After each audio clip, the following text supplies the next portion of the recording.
السلام عليكم ورحمة الله وبركاته. بسم الله الرحمن الرحيم. الحمد لله رب العالمين، والصلاة والسلام على سيدنا رسول الله الأمين وعلى آله وصحبه وأهل بيته أجمعين. ഏറ്റവും ബഹുമാനപ്പെട്ട ഈ സദസ്സിനെ അനുഗ്രഹീതമാക്കുന്ന സാന്നിധ്യം ബഹുമാന്യനായ ഷെയ്ഖ് മുഹമ്മദ് ബാവ ഉസ്താദ് അവറുകളെ, വേദിയിൽ ഉപവിഷ്ടരായ മറ്റു ബഹുമാനപ്പെട്ട മജീദ് ഗുരിക്കൾ,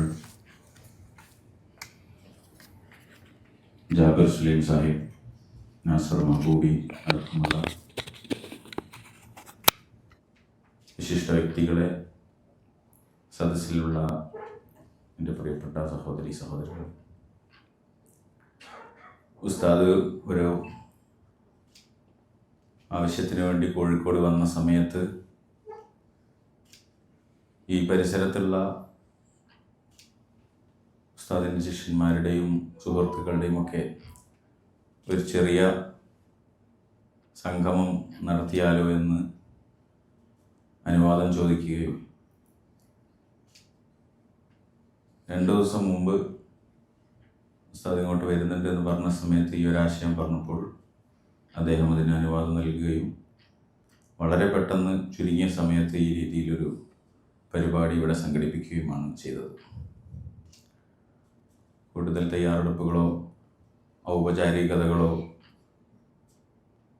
പരസ്യപ്രചരണങ്ങളോ ഒന്നുമില്ലാതെ വളരെ ലളിതമായ രീതിയിൽ സംഘടിപ്പിക്കപ്പെട്ടിട്ടുള്ള ഈ ഒത്തുകൂടലിന് ഔപചാരികമായി സ്വാഗതം ആശംസിക്കുക എന്നാണ് എന്നിൽ അർപ്പിതമായ കർത്തവ്യം. ആത്മീയ വഴികളിലൂടെ അന്വേഷണം നടത്തിക്കൊണ്ടിരിക്കുന്ന അന്വേഷികളായിട്ടുള്ള ആളുകൾക്ക് എപ്പോഴും ഉത്തരം കിട്ടേണ്ട ഒരുപാട് ചോദ്യങ്ങളുമായി പല വഴികളിലൂടെയും പല മാർഗങ്ങളിലൂടെയും പല പുസ്തകങ്ങളിലൂടെയും പല പ്രഭാഷണങ്ങളിലൂടെയും ഒക്കെ സഞ്ചരിക്കുക പതിവാണ്. ഏതൊരു യാത്രയുടെയും ഉദ്ദേശവും ലക്ഷ്യവും എന്താണ് എന്നതേക്കുറിച്ച് ആ യാത്ര ചെയ്യുന്നവൻ സ്വാഭാവികമായും ചിന്തിക്കേണ്ടത് അനിവാര്യതയാണ്. അങ്ങനെ ചിന്തിക്കാതെ യാത്ര ചെയ്യുന്നവർ മൂഢന്മാരാണ്, അല്ലെങ്കിൽ മണ്ടന്മാരാണ്. ഈ ലോകത്തേക്ക് എന്തിനാണ് നമ്മളൊക്കെ ഇങ്ങനെ വന്നിരിക്കുന്നതെന്നും ഈ യാത്ര എങ്ങോട്ടാണ് തുടരുന്നതെന്നും ഈ ജീവിതത്തിൻ്റെ യഥാർത്ഥത്തിലുള്ള ലക്ഷ്യം എന്താണെന്നും അന്വേഷിച്ചു കൊണ്ടേയിരിക്കുന്നവരാണ് ആത്മീയ അന്വേഷികൾ. ഇങ്ങനെയുള്ള ചോദ്യങ്ങൾക്ക് പൊതുവെ ഉത്തരം നൽകാൻ എല്ലാവരും ആശ്രയിക്കുക മതങ്ങളെയോ മതപുരോഹിതന്മാരെയോ മതഗ്രന്ഥങ്ങളെയോ ഒക്കെ ആയിരിക്കും.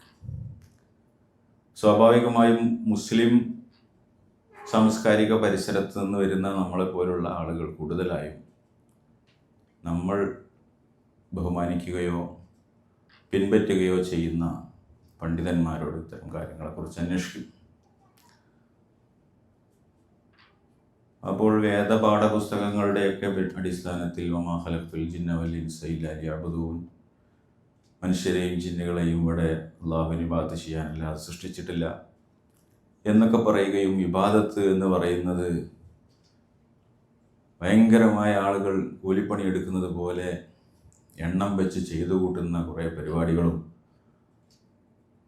അതിലൂടെ അവർ പരിചയപ്പെടുത്തുന്ന വിഭാവനം ചെയ്യുന്ന ഒരു ദൈവം, ഒരു പടച്ചവൻ ഇങ്ങനെ സൃഷ്ടികളുടെ ആരാധനകളുടെ ഇബാദത്തുകളുടെ കണക്കൊക്കെ നോക്കി ഒരുപാട് സൃഷ്ടികളാകുമ്പോൾ കണക്ക് സ്വന്തം കൂട്ടിത്തീരാതാകുമ്പോൾ കുറച്ച് മലക്കുകളെയൊക്കെ പണിക്ക് വെച്ച് അങ്ങനെ വല്യങ്ങാടിയിലെ പാണ്ഡികശാലയിലെ കൊപ്പരയുടെ കണക്കൊക്കെ എടുക്കുന്ന ഒരു മുതലാളിയുടെ മാതിരി ഇങ്ങനെ ഇരിക്കുന്ന ഒരു പടച്ചവനെയാണ് പൊതുവേ മതപണ്ഡിതന്മാർ എന്ന് പറയുന്ന ആളുകൾ നമുക്ക് പരിചയപ്പെടുത്തി തരുന്നു.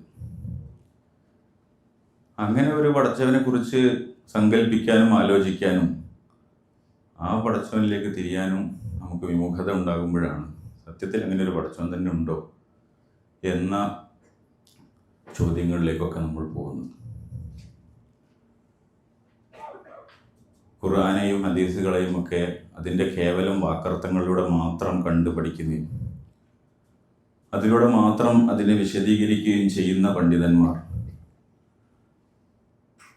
യഥാർത്ഥ ജീവിതത്തിൻ്റെ ലക്ഷ്യം അന്വേഷിക്കുന്നവർക്ക് എപ്പോഴും ഒരു വിഘാതമാണ്. ഞാനൊക്കെ ബാല്യകാലത്ത് വായിക്കുന്ന ബാലരമയിൽ ഒരു ശുപ്പാണ്ടി എന്ന് പറയുന്ന കഥാപാത്രമുണ്ട്. ശുപ്പാണ്ടി ഒരു കഥയിൽ ഇങ്ങനെ കണ്ടതാണ്. അയാൾ ഒരു സ്ഥലത്ത് ബില്ലടച്ചിട്ട് 12 മണിക്ക് മുമ്പായി പണമടച്ച് റെസീറ്റ് വാങ്ങിച്ചിരിക്കണം എന്ന് പറഞ്ഞിട്ട് ഇയാൾ പണം അടച്ചിട്ട് റെസീറ്റ് വാങ്ങി ഇങ്ങനെ ചിരിക്കുന്നുണ്ട്. അപ്പോൾ എന്താ നിങ്ങൾ ചിരിക്കണം എന്ന് ചോദിച്ചപ്പോൾ 12 മണിക്ക് മുമ്പായി ബില്ലടച്ച് റെസീറ്റ് വാങ്ങിച്ചിരിക്കണം ഇവിടെ എഴുതി വെച്ചിട്ടുണ്ട്.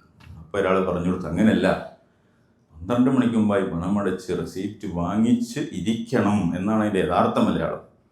അപ്പോൾ അയാൾ വന്ന ഒരു കസാരം കൊണ്ടെടുക്കുക, അവിടെ ഇരിക്കാം, വാങ്ങിച്ച് ഇരിക്കണം. ഈ രൂപത്തിൽ ഖുർആനെയും ഹദീസുകളെയും അർത്ഥം വെച്ച് മനസ്സിലാക്കി തരുന്ന കുറേ ആളുകളുടെ ഇടയിൽ നിന്നാണ് നമ്മൾ പലപ്പോഴും യഥാർത്ഥത്തിൽ ഈ ദീന് കൊണ്ട്, മതം കൊണ്ട്, വിശ്വാസം കൊണ്ട്, ദൈവം അള്ളാഹുവിനെ കൊണ്ട്, അവൻ്റെ പ്രവാചകനെ കൊണ്ട് എന്താണ് ഉദ്ദേശിക്കപ്പെടുന്നത് എന്ന് അന്വേഷിക്കാനും ചിന്തിക്കാനും അത് കണ്ടെത്താൻ വേണ്ടി യാത്ര ചെയ്യാനും ഒക്കെ തുടങ്ങുന്നു. അങ്ങനെയുള്ള ഒരു യാത്രക്കൊടുവിൽ ഇത്തരത്തിലുള്ള വഴികളിലൂടെയൊക്കെ ധാരാളമായി മുന്നേറിയ ആളുകളെ, ഗുരുവര്യന്മാരെ കണ്ടെത്താനുള്ള ശ്രമങ്ങളുടെ ഒരു പര്യവസാനം എന്ന നിലക്ക് നമ്മൾ ഈ കാലഘട്ടത്തിൻ്റെ ആത്മീയ ആചാര്യരായിട്ടുള്ള ബഹുമാന്യനായ ഉസ്താദ് അവറുകളിലേക്ക് എത്തിച്ചേരുകയായിരുന്നു. ധാരാളം ആത്മീയ ധാരകളിൽ അധികാരിയായിട്ടുള്ള, അതിൻ്റെ പിന്തുടർച്ചാവകാശം ഏൽപ്പിക്കപ്പെട്ടിട്ടുള്ള, സ്വന്തം ജീവിതം കൊണ്ട് ഒരു ആത്മീയ ജീവിതം അടയാളപ്പെടുത്തിയിട്ടുള്ള, നമുക്ക് ഭൗതികമായ വാക്കുകൾ കൊണ്ടോ എഴുത്തുകൾ കൊണ്ടോ വിശേഷണങ്ങൾ കൊണ്ടോ വർണ്ണനകൾ കൊണ്ടോ വരച്ചു കാണിക്കാൻ കഴിയുന്നതപ്പുറമുള്ള ജീവിതാനുഭവങ്ങളിലൂടെ സഞ്ചരിച്ചിട്ടുള്ള ബഹുമാനപ്പെട്ട ഗുരുനാഥരുമായി സംഗമിക്കുമ്പോഴാണ് നമ്മുടെ മനസ്സിൽ കാലങ്ങളായി തികട്ടിക്കൊണ്ടിരിക്കുന്ന പല ചോദ്യങ്ങളുടെയും ഉത്തരങ്ങളിലേക്കുള്ള വഴികൾ കണ്ടു തുടങ്ങുന്നത്. ബഹുമാനപ്പെട്ട ഉസ്താദവറുകളിൽ നിന്ന് അത്തരത്തിലുള്ള മാർഗദർശനം തേടുന്നവരും അതനുഭവിക്കുന്നവരും ആയിട്ടുള്ള ആളുകളാണ് ഇവിടെ ഒരുമിച്ച് കൂടിയിട്ടുള്ളത്. കൂടുതലും മറ്റ് ചില സുഹൃത്തുക്കളും എന്നുള്ളത് കൊണ്ട് വളരെ വിശദമായ ഒരു സ്വാഗത പ്രസംഗത്തിന് മുതിരുന്നത്, പ്രത്യേകിച്ച് ഉസ്താദിൻ്റെ സാന്നിധ്യത്തിൽ അതിരുകടക്കുന്നത് അനൗചിത്യമായിരിക്കുമെന്ന് മനസ്സിലാക്കിക്കൊണ്ട് ഈ സദസ്സിൽ ഒന്നിച്ചു ചേർന്നിട്ടുള്ള എല്ലാ മഹത് വ്യക്തികളെയും, പ്രത്യേകിച്ച് ബഹുമാനപ്പെട്ട ഉസ്താദ് അവറുകളെയും, നമ്മളുടെ ക്ഷണം സ്വീകരിച്ച് ഇവിടെ വന്നിട്ടുള്ള നാസർ മഹബൂബി അവറുകളെയും, പ്രിയങ്കരനായ എൻ്റെ സഹപ്രവർത്തകനും ഇത്തരം ആത്മീയ വഴികളിലേക്ക് ആദ്യമായി സൂചനകളും അറിവുകളും ഒക്കെ തന്ന് നമ്മെ കൈപിടിച്ചിരുന്ന ബഹുമാനപ്പെട്ട ജാബിർ സുലൈം സാഹിബിനെയും, ഈ ചടങ്ങിൽ ഒരു ഔപചാരികതയ്ക്കെങ്കിലും വേണ്ടി അധ്യക്ഷം പദവി അലങ്കരിക്കുന്ന പ്രിയങ്കരനായ നമ്മുടെ മജീദ് ഗുരുക്കൾ അവരുകളെയും ബഹുമാനപ്പെട്ട ഗുരുക്കളെയും ഒക്കെ ഒറ്റവാക്കിൽ ഈ സദസ്സിലേക്ക് സ്വാഗതം ചെയ്യുകയാണ്. അതോടൊപ്പം വളരെ ഷോർട്ട് നോട്ടീസിലുള്ള ഒരു ക്ഷണം സ്വീകരിച്ചുകൊണ്ട് ഇവിടെ എത്തിയിട്ടുള്ള ഈ സദസ്സിൽ ഒരുമിച്ച് കൂടിയിട്ടുള്ള മുഴുവൻ സഹോദരീ സഹോദരങ്ങളെയും ഈ പരിപാടിയുടെ ഔപചാരികതക്കായി സ്വാഗതം ആശംസിച്ചുകൊണ്ട് ഈ ചടങ്ങിൻ്റെ അധ്യക്ഷ പദവിയിലേക്ക് പ്രിയങ്കരനായ മജീദ് ഗുരുക്കളെ ക്ഷണിച്ചുകൊണ്ട് ഞാൻ അവസാനിപ്പിക്കുന്നു. അസ്സലാമു അലൈക്കും വറഹ്മത്തുള്ളാഹി വബറകാതുഹു. അസ്സലാമു അലൈക്കും.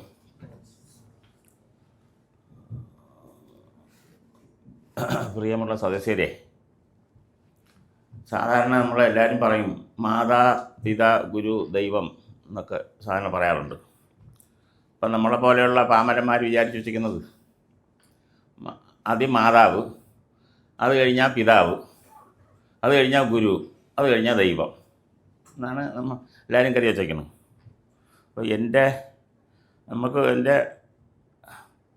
എല്ലാം എൻ്റെ ഉസ്താദിൻ്റെ ശിഷ്യത്വം എനിക്ക് കിട്ടിയതിന് ശേഷമാണ് ഞാൻ അത് മനസ്സിലാക്കിയത്. അങ്ങനെയല്ല. മാതാവ് എന്താണെന്നും പിതാവ് എന്താണെന്നും ദൈവം എന്താണെന്നും ഒക്കെ പറഞ്ഞു തരുന്ന അയാളാണ് ഗുരു. അല്ല മാതാപിതാ ഗുരു ദൈവം എന്നല്ല. അപ്പോൾ മാതാവ് കഴിഞ്ഞാൽ പിതാവ്, പിതാവ് കഴിഞ്ഞാൽ ഗുരു, ഗുരു കഴിഞ്ഞാൽ ദൈവം എന്നൊക്കെ അല്ലേ നമ്മളെല്ലാം കരുതി എങ്ങനെയാണ്? അങ്ങനെയല്ല. അപ്പം മാതാവ് എന്താണ്, പിതാവ് എന്താണ്, അള്ള എന്താണ് എന്ന് പറഞ്ഞു തരുന്ന അയാളാണ് നമ്മുടെ ഗുരു. അപ്പോൾ ഗുരു എന്ന് പറഞ്ഞാൽ തന്നെ അത് രണ്ട് വലിയ വാക്കാണ്, രണ്ട് വാചകമാണ് ഗുരു എന്ന് പറഞ്ഞാൽ തന്നെ. അപ്പോൾ ഗു എന്ന് പറഞ്ഞാൽ തന്നെ നമ്മൾ അന്ധകാരം, ഇരുട്ട്, അജ്ഞത, ഞാനിങ്ങനെ തുടങ്ങിയതാണ് ഗു. അപ്പോൾ അതിനെ മാറ്റുന്ന നൂറ്, നമ്മളെ വെളിച്ചം, അതാണ് ഗുരു. അങ്ങനെയാണ് ഈ ഗുരു എന്ന് പറഞ്ഞാൽ രണ്ട് വാചകം എന്നൊക്കെ പറയാം. എങ്ങനെയാണ് നമ്മളെ മലയാളത്തിൻ്റെ സൗകര്യം പോലെ പറയാം. ഇങ്ങനെയാണ് ജാബിർ സുനി അദ്ദേഹത്തിനെ ക്ഷണിച്ചുകൊണ്ട് ഞാൻ നിർത്തുന്നു. ഉസ്താദിന്റെ നസീഹത്തിന് ശേഷം മറ്റുള്ളവർ സംസാരിക്കാമെന്നാണ് പറയുന്നത്.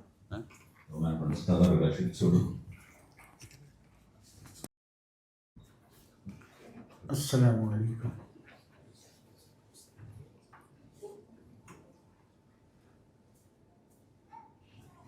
നമ്മൾ സന്തോഷകരമായ സന്ദർഭങ്ങളിലാണ് ഈ ഒരു മാസം കടന്നുപോയിക്കൊണ്ടിരിക്കുന്നത്.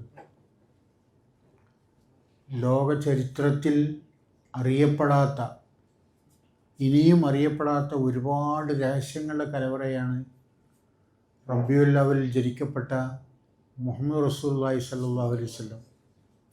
ആ ഒരു മാസത്തിലൂടെ നമ്മൾ കടന്നു പോകുന്നത്. ലോകത്തിന് സർവ്വാകമാനം കാണുന്ന എല്ലാ ഭാഗങ്ങളിൽപ്പെട്ട സർവ്വ ലോകങ്ങളിലേക്കും അയച്ച ഒരേ ഒരു നബിയേ ഉള്ളൂ. അത് നബി സല്ലല്ലാഹു അലൈഹി വസല്ലം മാത്രമേ ഉള്ളൂ. എല്ലാ ഭാഗങ്ങളിലേക്കും പ്രവാചകനായി നിയോഗിച്ചത് ഒരേ ഒരു പ്രവാചകൻ മാത്രം. രണ്ടാമതൊരു വ്യക്തി ഇനി വന്നിട്ടില്ല, വരാനുമില്ല. ഇനി വന്നിടത്തോളം വരാൻ വരുന്ന മുഴുവനും പ്രവാചകനായ റസൂലുള്ളാഹി സ്വല്ലല്ലാഹു അലൈഹി വസല്ലം വഴിമാർഗം മാത്രമേ ഉള്ളൂ.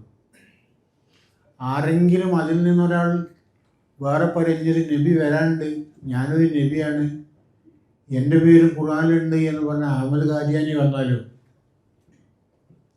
നീ ഏതെങ്കിലും ശൈഖന്മാർ വന്ന് ഞാൻ ശൈഖാണെന്ന് പറഞ്ഞ് വന്നാലും, ഞാനും റസൂലാണെന്ന് പറഞ്ഞാലും അത് അംഗീകരിക്കപ്പെടില്ല. അംഗീകരിക്കപ്പെടേണ്ട ആവശ്യമില്ല. ഒരാൾ കിതാബ് പോലേക്ക് പഠിച്ച് നബി സല്ലല്ലാഹു അലൈഹി വസല്ലം പഠിപ്പിച്ചു കൊടുക്കുന്ന ഖുർആനും ഹദീസും ഒക്കെ ഞാൻ പഠിച്ചിട്ടുണ്ടെന്ന് പറഞ്ഞിട്ട് നമ്മൾ മുന്നിലേക്ക് വന്നാലും നമ്മൾക്ക് അവരെ അംഗീകരിക്കേണ്ട ആവശ്യമില്ല. ഖുർആൻ എന്ന് പറഞ്ഞു കഴിഞ്ഞാൽ തുടക്കം തൊട്ട് കണ്ണെത്താത്ത ദൂരം വരക്കുമുള്ള ഒരു വലിയ ഗ്രന്ഥത്തിൻ്റെ പേരാണ് ഖുർആൻ.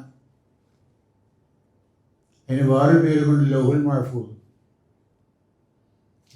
ആ ലൗഹുൽ മഹ്ഫൂദിൽ എഴുതപ്പെട്ടത് മാത്രമേ ഖുർആനിലുള്ളൂ. ഇനി എഴുതപ്പെടാത്തൊരു ലൗഹുൽ മഹ്ഫൂദ് ഉണ്ടോ എന്ന് നമുക്കറിയില്ല. എന്നെങ്കിൽ നമുക്കത് പോയി നോക്കിയിട്ട് നമുക്കത് വായിച്ച് പഠിക്കാം. പക്ഷേ അതിനേക്കാളും ഉന്നതമായ ലൗഹുൽ മഹ്ഫൂദുകൾ ഒരുപാടുണ്ട് ഈ ലോകത്ത്, ഒരുപാടുണ്ട്. ഒരു ലൗഹുൽ മഹ്ഫൂദൊന്നുമല്ല, കോടിക്കണക്കിനുണ്ട്. എവിടൊക്കെയാണ് ഉള്ളതെന്ന് ചോദിച്ചാൽ നമ്മൾക്കത് അറിയാൻ കഴിയില്ല എന്ന് മാത്രം. ഉദാഹരണം പറയുകയാണെങ്കിൽ ഹൗസുൽ ആകാം ഒരു ലൗഹുൽ മഹ്ഫൂദാണ്. അഹമ്മദുൽ കബീർ ഫായിസ് റളിയല്ലാഹു അൻഹു ലൗഹുൽ മഹ്ഫൂദാണ്. അതിനേക്കാളും വലിയ അത്ഭുതം എന്ന് വെച്ചാൽ ലൗഹുൽ മഹ്ഫൂദിലുള്ളത് ദുഃഖ നിശ്ചയിക്കപ്പെട്ട ഒരു വാക്കാണ്, ഒരു എഴുത്തായിരിക്കും. അത് ഇന്നത് നടക്കും എന്ന് എഴുതിയിട്ടുണ്ടെങ്കിൽ അത് മായ്ക്കാൻ കഴിയില്ല ആരെക്കൊണ്ടും. അത് മായ്ക്കപ്പെട്ടാണ് അഹമ്മദുൽ കബീർ ഫായിസ് റളിയല്ലാഹു അൻഹു ബഹുമാനപ്പെട്ട ഒരു സാന്നിധ്യത്തിൽ ഒരു ദോഷിയായി കിടക്കുന്ന ഒരു ഒലിയുണ്ടായിരുന്നു. ഒരു ഒലിയാണ് അദ്ദേഹം. അദ്ദേഹത്തിനടുക്കൽ തെറ്റുകൾ വന്നുപോയി. അദ്ദേഹം രക്ഷപ്പെടാൻ വേണ്ടി ഒരുപാട് മഹാന്മാരുടെ അടുക്കലേക്ക് ചെന്ന് പറഞ്ഞു. അവിടെ എല്ലാവരും പറഞ്ഞു, നിങ്ങളുടെ നെറ്റിത്തരത്തിൽ ഒരു രേഖയുണ്ട്, ആ രേഖകളിലേക്ക് നോക്കിയാൽ നിങ്ങൾക്ക് നിങ്ങളുടെ പാവം അള്ളാഹു പൊറുക്കപ്പെടില്ല എന്ന് എഴുതിയിട്ട് നിങ്ങളെ നെറ്റിത്തരത്തിൽ നിന്നുണ്ട്. ഇങ്ങനെ പോയി പലയിടത്തും പോയി ഹൗസുൽ ആദമിൻ്റെ അടുക്കൽ ചെന്നു. ഹൗസുൽ ആദമിൻ്റെ അടുക്കൽ പറയണത് നമ്മൾക്ക് അതിനൊന്നും കഴിയില്ല, അത് നിങ്ങളെ അള്ളാഹു ശിക്ഷിക്കപ്പെട്ടിട്ടുണ്ട്, നിങ്ങൾ പാവം ചെയ്ത കാരണം കൊണ്ട് അതിനെ അള്ളാഹു നിങ്ങൾ ശിക്ഷിക്കപ്പെട്ടിട്ടുണ്ടെന്ന് പറഞ്ഞു. അങ്ങനെ അദ്ദേഹം അവിടെ നിന്ന് പോയി വേദനയോടുകൂടി പോകുന്നു. പല മഹാന്മാരുടെ അടുക്കലും പോയി എവിടെ ചെന്ന് ചെയ്താലും അവരുടെ ഈ നെറ്റിത്തരത്തിലേക്ക് നോക്കിയിട്ട് പറയും നിങ്ങളെ രേഖ എടുക്കാൻ. അവസാനം ഒരാൾ പറഞ്ഞു, നിങ്ങൾ ഇന്ന സ്ഥലത്തുണ്ട് ഒരാൾ, ഒരു അഹമ്മദ് കബീർ എന്ന പേരാണ് അവരുടെ പേര്, അവിടെ നിങ്ങൾ പോയിക്കോളി, ഇൻഷാ അല്ലാഹ് അവിടുന്ന് അതിന് മാർഗ്ഗം കാണിച്ചു തരുമെന്ന് പറഞ്ഞു. അങ്ങനെ അഹമ്മദ് കബീർ ഫാൻഷുള്ളാൻ്റെ അടുക്കിലേക്ക് ചെന്നപ്പോൾ എന്താ ഇവിടെ വന്നതെന്ന് ചോദിച്ചപ്പോൾ പറഞ്ഞു, ഇതിനൊക്കെ പറഞ്ഞു അഹമ്മദ് കബീർ ചെന്നു, നിങ്ങളെ നെറ്റിച്ചത്തിൽ കാണുന്ന ആ രേഖയില്ലേ, ആ രേഖ നിങ്ങളുടെ ദോഷത്തെ അതിൽ എഴുതപ്പെട്ടിട്ടുണ്ട്, അതിൽ നിന്ന് മായ്ക്കാൻ കഴിയില്ല നമ്മൾക്കുണ്ടെന്നാണ്. അതൊക്കെ ലൗഹുൽ മഹ്ഫൂദിൽ രേഖപ്പെട്ടതാണെന്ന്. എന്തേ അപ്പോൾ ഇനി വേറെ ലൗഹുൽ മഹ്ഫൂദ് അവിടെ വരികയാണ്, മനസ്സിലാക്കണം. അപ്പോൾ എന്താ സംഭവിച്ചത്, ആ ലൗഹുൽ മഹ്ഫൂദിലേക്ക് നോക്കി ഇദ്ദേഹം അവിടെ കരഞ്ഞു, എനിക്കിത് നിങ്ങൾ മാപ്പ് നൽകണം, എനിക്ക് രക്ഷപ്പെടണം എന്നിങ്ങനെ പറഞ്ഞു.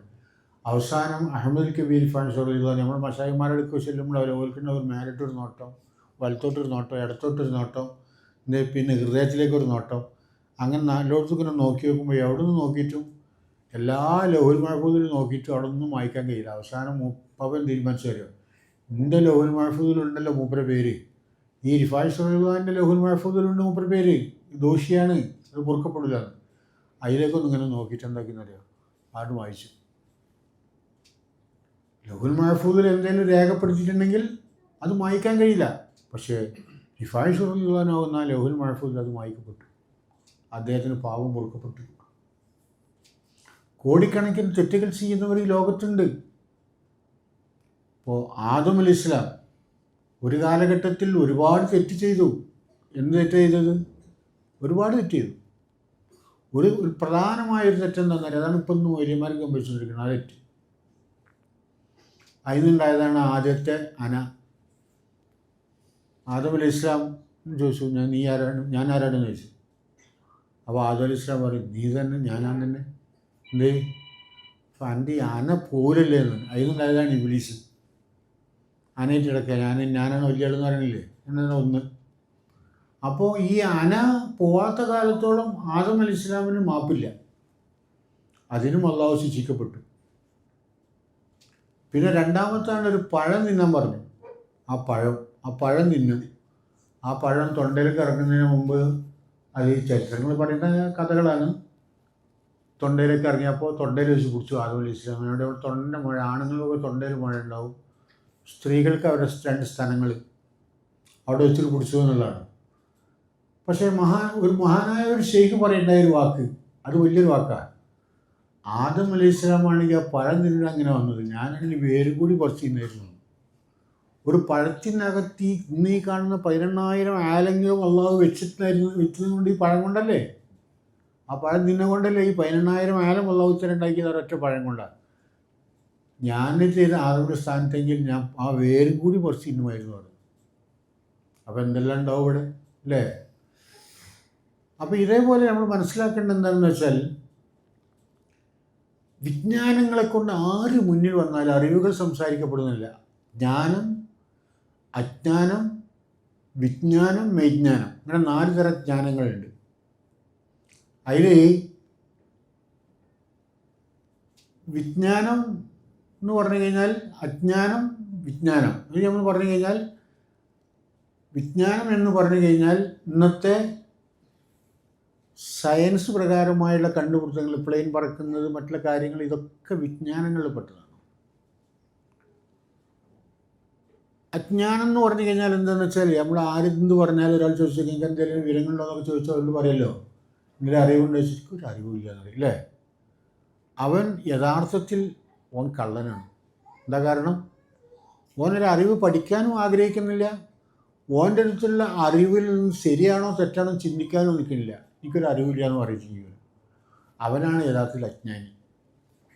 അറിവില്ലാത്തവനല്ല, അറിവുള്ളവനായി നടിക്കപ്പെടുന്നവൻ, അവനാണ് അജ്ഞാനി. അറിവില്ലാത്തവർ മാപ്പാവകളാണ്. പിന്നെ അജ്ഞാനം, വിജ്ഞാനം, വൈജ്ഞാനം, ശാരീരിക അറിവുകൾ പഠിക്കാൻ പറയുന്നതിൽ നിന്ന് അല്ലാഹു തആല എടുത്തു പറഞ്ഞ ദൃഷ്ടാന്തങ്ങൾ എടുത്തു പറഞ്ഞത് പരിശുദ്ധ ഖുർആൻ പറഞ്ഞ വാക്കുകൾ ഇങ്ങനെയാണ്: സനരിഹിം ആയാത്തിന ഫിൽ ആഫാഖി വഫി അൻഫുസിഹിം ഹത്താ യതബയ്യന ലഹും അന്നഹുൽ ഹഖ്. നിങ്ങളുടെ ഈ ഭൂലോകത്തും ഈ പ്രപഞ്ചങ്ങളിലും നിങ്ങളുടെ ശരീരങ്ങളിലും ഞാൻ എൻ്റെ യഥാർത്ഥത്തിൽ കാണിക്കപ്പെടുന്നു. അപ്പോൾ നമ്മുടെ ശരീരത്തെപ്പറ്റി നമുക്ക് പഠിക്കൽ നിർബന്ധമുണ്ട്. ഈ ശരീരം അള്ളാഹു വെറുതെ ഉണ്ടാക്കിയതല്ല. ഓരോ കാണുന്ന ഓരോ പ്രപഞ്ചങ്ങളിൽ നിന്നും എടുത്തതാണ് ഇതൊക്കെ, ഈ ശരീരം എന്ന് പറഞ്ഞ സാധനം. അതല്ലാതെ വെറുതെ ഇങ്ങനെ ഉണ്ടാക്കിയ സാധനമല്ല.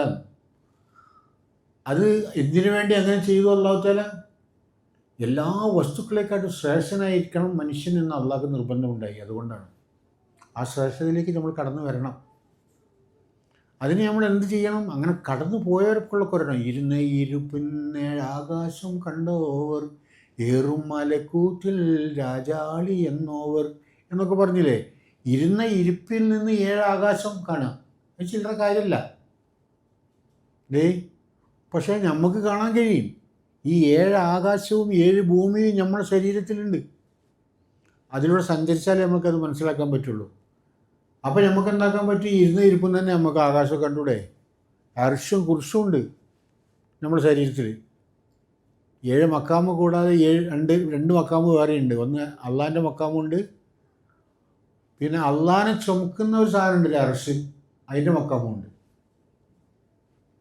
ഈ അർഷ് എന്ന് പറഞ്ഞു കഴിഞ്ഞാൽ അള്ളാഹുവിനെ ചുമക്കുന്ന സാധനം. അതിങ്ങനെ താല പോലത്തെ ഒരു സാധനമാവാനും സാധ്യതയുണ്ട്, ഇല്ലേ തേങ്ങ പോലത്തെ സാധനമാവാനും സാധ്യതയുണ്ട്. ഒന്നുമില്ലാത്ത തോലൊക്കെ പൊളിച്ച് നീക്കിയ ഒന്നുമില്ലാത്ത സാധനമാവാനും സാധ്യതയുണ്ട്. ഉള്ളിലൊക്കെ മാതിരി ഇല്ലേ, വലിയൊക്കെ ഉണ്ടില്ലേ, അങ്ങനെ പൊളിച്ചൊക്കെയാണ്. അതിൻ്റെ അകത്തും അള്ളുണ്ട്. അങ്ങനത്തെ അർഷുണ്ട്. അപ്പം എത്രയായി? മക്കാമ് 9ആയി. ഇനി 3 മക്കാമ് വേറെ ഉണ്ട്. ഒന്ന് ഇൽമിൻ്റെ മക്കാമുണ്ട്. എല്ലാ ഒരുത്തരും എൻ്റെ മക്കാമിനെ എത്തിയിട്ട് ആരാനും ഉണ്ടെങ്കിൽ ചൊല്ലുവെന്നാണ്. 70 വാതിൽ തുറന്നുള്ള എനിക്ക് ആരും അറിയാത്ത ഇൽമലായെന്ന് പറഞ്ഞു. ഇതൊന്നും ഇപ്പം നമ്മളിവിടെ സംസാരിക്കേണ്ട ഭാഷകളല്ല. എങ്കിലും ഞാൻ പറയാണ്, ആത്മീയതയിലൂടെ നമ്മൾ സഞ്ചരിക്കുമ്പോൾ മാത്രമാണ് നമ്മൾക്ക് എന്താക്കാൻ പറ്റൂ? അറിവ് കിട്ടും. എല്ലാവരും പറയും നിങ്ങൾ മന്നറഫ് നഫ്സഹു ഫക്തറഫ് റബ്ബഹു, നിങ്ങൾ നിങ്ങളെ നഫ്സിനെ അറിയും, നിങ്ങളെ റബ്ബിനെ അറിയുമെന്ന് പറയും. ശരിയാണ്, ആയിക്കൊള്ളട്ടെ, നമുക്ക് റബ്ബിനെ അറിയാൻ പറ്റും. നമ്മളെ നഫ്സിനെ അറിഞ്ഞാൽ മതിയല്ലോ. നമ്മളെ നഫ്സ് ഏതാണ്? ഞാൻ ഒരുപാട് ഔലിയാക്കന്മാരോട് ചോദിച്ചു, ഏതാണ് ഞാൻ നഫ്സിനെ അറിഞ്ഞു കഴിഞ്ഞാൽ റബ്ബിനെ അറിയല്ലോ എന്ന് പറഞ്ഞു വെച്ചിട്ട്. ഒരുപാട് ഔലിയാക്കന്മാരോട് ചോദിച്ചു ഏതാണ് നഫ്സ്. ഓല് പറഞ്ഞ ഏതാ നഫ്സ്? ഓൽക്കും അറിയില്ല. ഈ ശരീരത്തിന് അറിയണമെന്നുള്ളതാണ് അറിയില്ല. എൻ്റെ നഫ്സിനെ അറിഞ്ഞാൽ നിങ്ങൾ റബ്ബിനെ അറിഞ്ഞു എന്ന് പറഞ്ഞല്ലോ. യഥാർത്ഥത്തിൽ അത് ഖുർആൻ്റെ ഒരു ആയത്തല്ല, അതൊരു ഹദീസുമല്ല. അത് അലി കറമുള്ള തങ്ങളുടെ ഒരു വാക്കാണ് എന്നല്ലാതെ. പക്ഷേ പരിശുദ്ധ ഖുർആൻ പറയുന്ന ഒരു വാക്കുണ്ട്, അത് നമ്മൾ എല്ലാവരും ചിന്തിക്കണം. ഫഅലം അന്നഹു ലാ ഇലാഹ ഇല്ലല്ലാഹ്, നിങ്ങൾ അറിയണം ലാ ഇലാഹ ഇല്ലല്ലാഹുവിനെ. എങ്ങനെ അറിയണം എന്നും പരിശുദ്ധ ഖുർആൻ പഠിപ്പിക്കുന്നുണ്ട്. അതിന് നിങ്ങൾ ശൈഖിനെ തേടുന്നു വേണം. ഒരു ശൈഖിലൂടെ അല്ലാണ്ട് നിങ്ങൾക്ക് ആ ലാ ഇലാഹ ഇല്ലല്ലാഹുവിനെ അറിയാൻ കഴിയില്ല. മനസ്സിലായോ? ലാ ഇലാഹ ഇല്ലല്ലാഹുവിനെ അറിഞ്ഞിട്ടല്ലാണ്ട് നിങ്ങൾക്ക് രക്ഷപ്പെടാൻ മാർഗ്ഗമൊന്നും ഇല്ലേനും.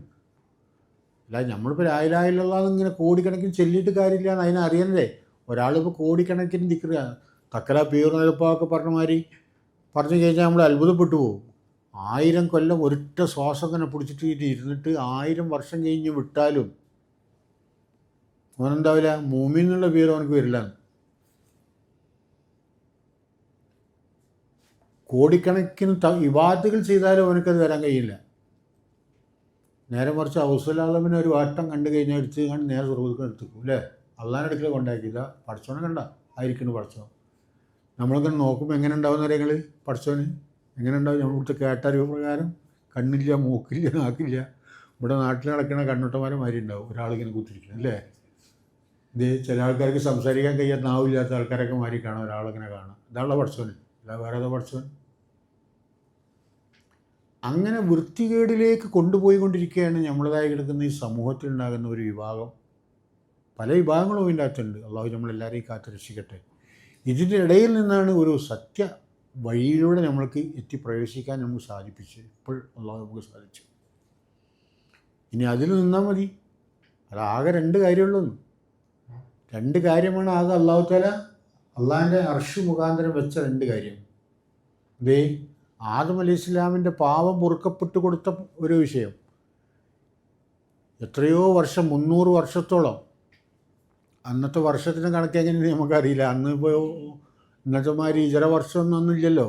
ഇംഗ്ലീഷ് മാസത്തെങ്കിലും ഈസാ നബി അലൈഹി സ്വലാം അവിടെ നിന്ന് വരുന്ന മാസങ്ങൾ ആദം അലൈഹി ഇസ്ലാം ജനിച്ച മാസം എന്നാണ്, ജനിച്ച ദിവസം എന്നാണ് അന്ന് ആർക്കും അറിയില്ല അല്ലേ? നമുക്കറിയാം, ഓരോ മൂമിനും അറിയാം, ഒരു ഷെയ്ഖുള്ളവനക്കറിയാം ആദം അലൈഹി ഇസ്ലാം ജനിച്ചതെന്നാണ്. എന്താണ്, ഒരു ഷെയ്ഖിനെ കിട്ടിയവരെല്ലാവർക്കും അറിയാം ആദം അലൈഹി ഇസ്ലാം ജനിച്ച ദിവസം എന്നതാണ്. ഷെയ്ഖ് ഇല്ലാത്തവർക്കത് അറിയില്ല. അപ്പോൾ ഷെയ്ഖിലൂടെ അല്ലാണ്ട് നമ്മൾക്ക് അറിവ് കിട്ടാനുള്ളൊരു മാർഗ്ഗമേ ഇല്ല. അപ്പോൾ അതെന്താ അങ്ങനെ കാരണം? ഷെയ്ഖിലൂടെ എന്ന് പറഞ്ഞാൽ ഷെയ്ഖാണ് ഖലീഫ. ആദം അലൈഹി ഇസ്ലാമിൻ്റെ അടുക്കൽ ആദം അലൈഹി ഇസ്ലാമിനെ അള്ളാഹു എന്താക്കിയിട്ട് അയച്ചത്? ഖലീഫയായിട്ടാണ് അയച്ചത്, നബിയായിട്ടല്ല. നബിയായിട്ട് അയക്കണമെന്നുണ്ടെങ്കിൽ അത് പറയുന്നത് ആദം അലൈഹി ഇസ്ലാമിലൂടെ ഒരു നബീനെ കൊണ്ടുവന്നിട്ടുണ്ട് അള്ളാഹു തആല. ആദം അലൈഹി ഇസ്ലാം നബി ആക്കിയിട്ടില്ല. ആദം അലൈഹി ഇസ്ലാമിനെ അള്ളാഹു ഖലീഫനെ ആക്കിയത്. അതാണ് ഷെയ്ഖ്. ആദം അലൈഹി ഇസ്ലാം ഷെയ്ഖാ, എല്ലാ ഷെയ്ഖന്മാരുടെയും ഷെയ്ഖാണ് ആദം അലൈഹി ഇസ്ലാം. അങ്ങനെ എല്ലാ അറിവും പഠിപ്പിച്ചു ആദം അലൈഹി ഇസ്ലാം. ആദം അലൈഹി ഇസ്ലാമിനെ എല്ലാ അറിവും പഠിപ്പിച്ചു അള്ളാഹു തആല. ഇനി ഒരു അറിവും പഠിപ്പിക്കാൻ ബാക്കിയില്ല. എല്ലാ അറിവും ഇങ്ങനെ പഠിപ്പിച്ചു കൊടുക്കുമ്പോൾ ഇതെന്താ ഇപ്പോൾ ഇതിൻ്റെ കൂടെ ഒരാളെ പറ്റിയിട്ട് വല്ലാതെ മധു പറയുന്നത് ആദം അലൈഹി ഇസ്ലാം ഇങ്ങനെ തോന്നി ഒരാളെ പറ്റിച്ച്. അതാണ് റസൂലുള്ളാഹി സ്വല്ലല്ലാഹു അലൈഹി വസല്ലം. ഈ മധു ഇങ്ങനെ പറയുന്ന കേട്ടുമ്പോൾ ആദം അലൈഹി ഇസ്ലാമിന് ഭയങ്കരമായ വിഷമം. ഞാൻ ഇത്രത്തോളം കാലം ചളി മണ്ണും ഇതൊക്കെ അയക്കാണ്ടും വിരിച്ചിട്ട് ആട്ടും തുപ്പൊക്കെ കേട്ട് വളർന്നുണ്ടാക്കി, ഇപ്പം എന്നെക്കാളും വേറൊരാളോ അതാരപ്പോൾ ഇങ്ങനെ എന്നുള്ളൊരു വിഷയം കിട്ടി. അപ്പോൾ തന്നെ ആദം അലൈഹി ഇസ്ലാമിനെ നമ്മളോട്, ഈ മണ്ണിനെ നമ്മളോടൊരു വിരോധം തുടങ്ങി. അപ്പോൾ ഈ മണ്ണിൻ്റെ അവകാശി ആരാണ്? ഇബ്ലീസാണ്, ആട്ടപ്പെട്ടത്. എപ്പോഴും മണ്ണ് ആട്ടപ്പെടലാണ്. നമ്മൾ വീട്ടിൻ്റെ അകത്ത് മണ്ണുണ്ടെങ്കിൽ നമ്മൾ ചൂലുകൊണ്ട് അതൊക്കെ അതിനെങ്ങനെ ആട്ടിക്കളിയാണല്ലോ അല്ലേ? ഇങ്ങനെ അപ്പോൾ ആട്ടപ്പെട്ടവൻ, ഇബ്ലീസ് എന്നുള്ള ആട്ടപ്പെട്ടവൻ. ഈ വിവരം അറിയാത്ത ഏതൊരാളും ആട്ടപ്പെട്ടവൻ. നമ്മളൊക്കെ ഇബ്ലീസാണ്. ആ വിവരം, ആ സത്യം, ആ ഇബ്ലീസ് അറിയപ്പെടാത്ത ആ രഹസ്യത്തെ നിങ്ങളും അറിഞ്ഞിട്ടില്ലെങ്കിൽ നിങ്ങളും ഇബ്ലീസാണ്, ആട്ടപ്പെട്ടവരാണ്. അപ്പം നമ്മളെന്താക്കുക, ആ വഴിയിലൂടെ, ആ ഒരു ഷെയ്ഖിൻ്റെ കദമിലൂടെ സഞ്ചരിക്കാൻ വേണ്ടി നമ്മൾ അവിരാമം പരിശ്രമിക്കുക. ഒരു ഷെയ്ഖ് എന്ന് പറഞ്ഞു കഴിഞ്ഞാൽ അത് വളരെ അത്ഭുതപൂർവമായി കിടക്കുന്ന ഒരു ഷെയ്ഖിനെ സംസാരിക്കാനുള്ള അറിവൊന്നും നമ്മൾക്കില്ല. ഒരു ഷെയ്ഖിനെ അള്ളാഹു ഉരുവമാക്കുന്നതാണ്, അള്ളാഹു തിരിക്കുന്നതാണ് ഷെയ്ഖിനെ, അല്ലാതെ വേറെ ആരും ഉണ്ടാക്കുന്നതല്ല ഷെയ്ഖിനെ. ഒരു ഉമ്മയും ബാപ്പയും പ്രസവിക്കുന്നൊന്നുമല്ല ഷെയ്ഖ്. ഷെയ്ഖിനെ അള്ളാഹു രൂപാന്തരപ്പെടുത്തുക. റസൂലുള്ളാഹിനെ എങ്ങനെയാണ് രൂപാന്തരപ്പെടുത്തുക അതേപോലെ രൂപാന്തരപ്പെടുത്തി വരുന്നതാണ് ഒരു ഷെയ്ഖ് എന്ന് പറയുന്നത്. ഇത് മനസ്സിലാക്കാൻ കുറച്ച് പണിയാണ്. എങ്കിലും നമ്മളങ്ങനെ ഭാഷയിൽ അങ്ങനെ പറഞ്ഞു പോകുമ്പോൾ എന്തെങ്കിലും ചിന്തിക്കാനൊരു വാക്കിടുക എന്ന് മാത്രമേ ഉള്ളൂ, ഞാൻ പറഞ്ഞെന്ന് മാത്രം. കാരണം റസൂലുള്ളാഹി സ്വല്ലല്ലാഹു അലൈഹി വസല്ലമയെ അള്ളാഹു വെളിപ്പെടുത്തിയത് ഇവിടെ ഖലീഫ എന്ന് പറഞ്ഞ വാക്കിൻ്റെ അർത്ഥം എന്താണെന്ന് പറയുന്നത് നായിബ് റസൂൽ എന്നാണ്. എന്താണ് ഈ റസൂലിൻ്റെ മഹത്വം? നായിബ് റസൂലിൻ്റെ മഹത്വം എന്താണ്? ആ ഹബീബുള്ളാഹിൻ്റെ പ്രതിനിധി എന്നാണ് നായിബ്. ഹബീബുള്ളാഹിൻ്റെ നേരെ പ്രതിനിധി ആരാണ്? അതാണ് ഷെയ്ഖ്. പക്ഷേ അപ്പോൾ നബി സല്ലല്ലാഹു അലൈഹി വസല്ലം എഴുത്തുമായനൊന്നും അറിയില്ലല്ലോ. ഇന്നും തന്നെ ഈ വിഭാഗത്തിന് ആത്മീയ വിജ്ഞാനികൾക്ക് എഴുത്തുമായനൊന്നും അറിയില്ല. പാട്ടിടാൻ അറിയും. നമ്മളെ ഷാഫി സുലൈമിൻ്റെ കാര്യം എല്ലാം പാട്ടിടും. ലബ്ബൈക്ക് എന്ന ബൈക്കുമ്പോൾ കയറി ഹജ്ജിന് പോകണം എന്നൊക്കെ പറഞ്ഞിട്ട് ഇങ്ങനെ പാടിത്തരും. അങ്ങനത്തെ ആ ലബ്ബൈക്കെന്നും ബൈക്കുമ്പോൾ കയറിയിട്ട് പോകണം ഹജ്ജിന്, മനസ്സിലല്ലേ? അപ്പോൾ അതേപോലെയുള്ള ആളുകൾക്ക് അവർക്കൊന്നും തന്നെ എന്തില്ല, ഖുർആനൊന്നും അവർക്കറിയില്ല.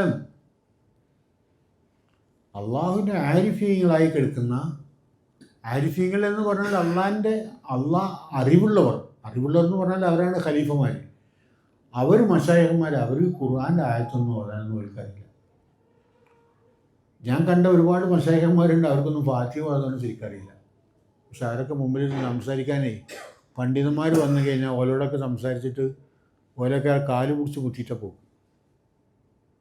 അതായത് നമ്മളൊക്കെ മശായിഖന്മാരുടെ അവസ്ഥ. പരിശുദ്ധ ഖുർആൻ പറയുന്നു അർ-റഹ്മാൻ അല്ലമൽ ഖുർആൻ ഖലഖൽ ഇൻസാൻ അല്ലമഹുൽ ബയാൻ. അള്ളാഹു ആരാണ്? ഞാൻ റഹ്മാനാണ്. റഹ്മാനായ റബ്ബ് മനുഷ്യനെ പടച്ചു. ആദ്യം ആരെ പഠിച്ചത്? അർ-റഹ്മാൻ അല്ലമൽ ഖുർആൻ. ഖുർആൻ പഠിപ്പിച്ചു അല്ലേ? അല്ലമൽ ഖുർആൻ പഠിപ്പിച്ചു ആർക്ക്? മനുഷ്യനന്ന് പഠിച്ചിട്ടില്ലല്ലോ, പിന്നെ ആർക്കാണ് ഖുർആൻ പഠിപ്പിച്ചത്? ഖുർആൻ പഠിപ്പിച്ചു എന്ന് തന്നെയാണ് ആ വാക്കിൻ്റെ അർത്ഥം. അർ-റഹ്മാൻ അല്ലമൽ ഖുർആൻ. ഞാൻ റഹ്മാനാണ്, ഞാൻ ഖുർആനെ പഠിപ്പിച്ചു. ആർക്ക്? അന്ന് മനുഷ്യനെ സൃഷ്ടിച്ചിട്ടില്ല, മലക്കുകൾക്കൊന്നും ഖുർആൻ അറിയില്ല. മനസ്സിലായോ? പിന്നെ ആർക്കത് പഠിപ്പിച്ചത്? എന്നിട്ട് അള്ളാഹു തആല പറയാണ്, ഇതൊക്കെ പറഞ്ഞിട്ട് അള്ളാഹു തആല പിന്നെയും പറയാണ് റഹ്മാൻ അല്ലമൽ ഖുർആൻ ഖലഖൽ ഇൻസാൻ അല്ലമഹുൽ ബയാൻ. ഇനി മനുഷ്യന് അറിവ് പഠിപ്പിച്ചു കൊടുക്കുന്നത് ആരാന്നറിയും? അള്ളാഹ്. വേറെ നിങ്ങളെ കൊണ്ട് ആരെക്കൊണ്ടും പറഞ്ഞു കൊടുക്കാൻ കഴിയില്ലെന്നോ അല്ലേ? അങ്ങനത്തെ ഒരു സംഭവം റസൂലിലുണ്ട്. അതുകൊണ്ട് റസൂലുള്ളാഹി സ്വല്ലല്ലാഹു അലൈഹി വസല്ലമയോട് അല്ലാഹു തആല പറയാം, നിങ്ങൾ നബിയെ ഒന്നും വിഷമിക്കണ്ട. നിങ്ങളുടെ നാവുകളും നിങ്ങളുടെ കേൾവികളും നിങ്ങളുടെ കാഴ്ചകളും ഒന്നും യഥാർത്ഥം തന്നെയാണ്.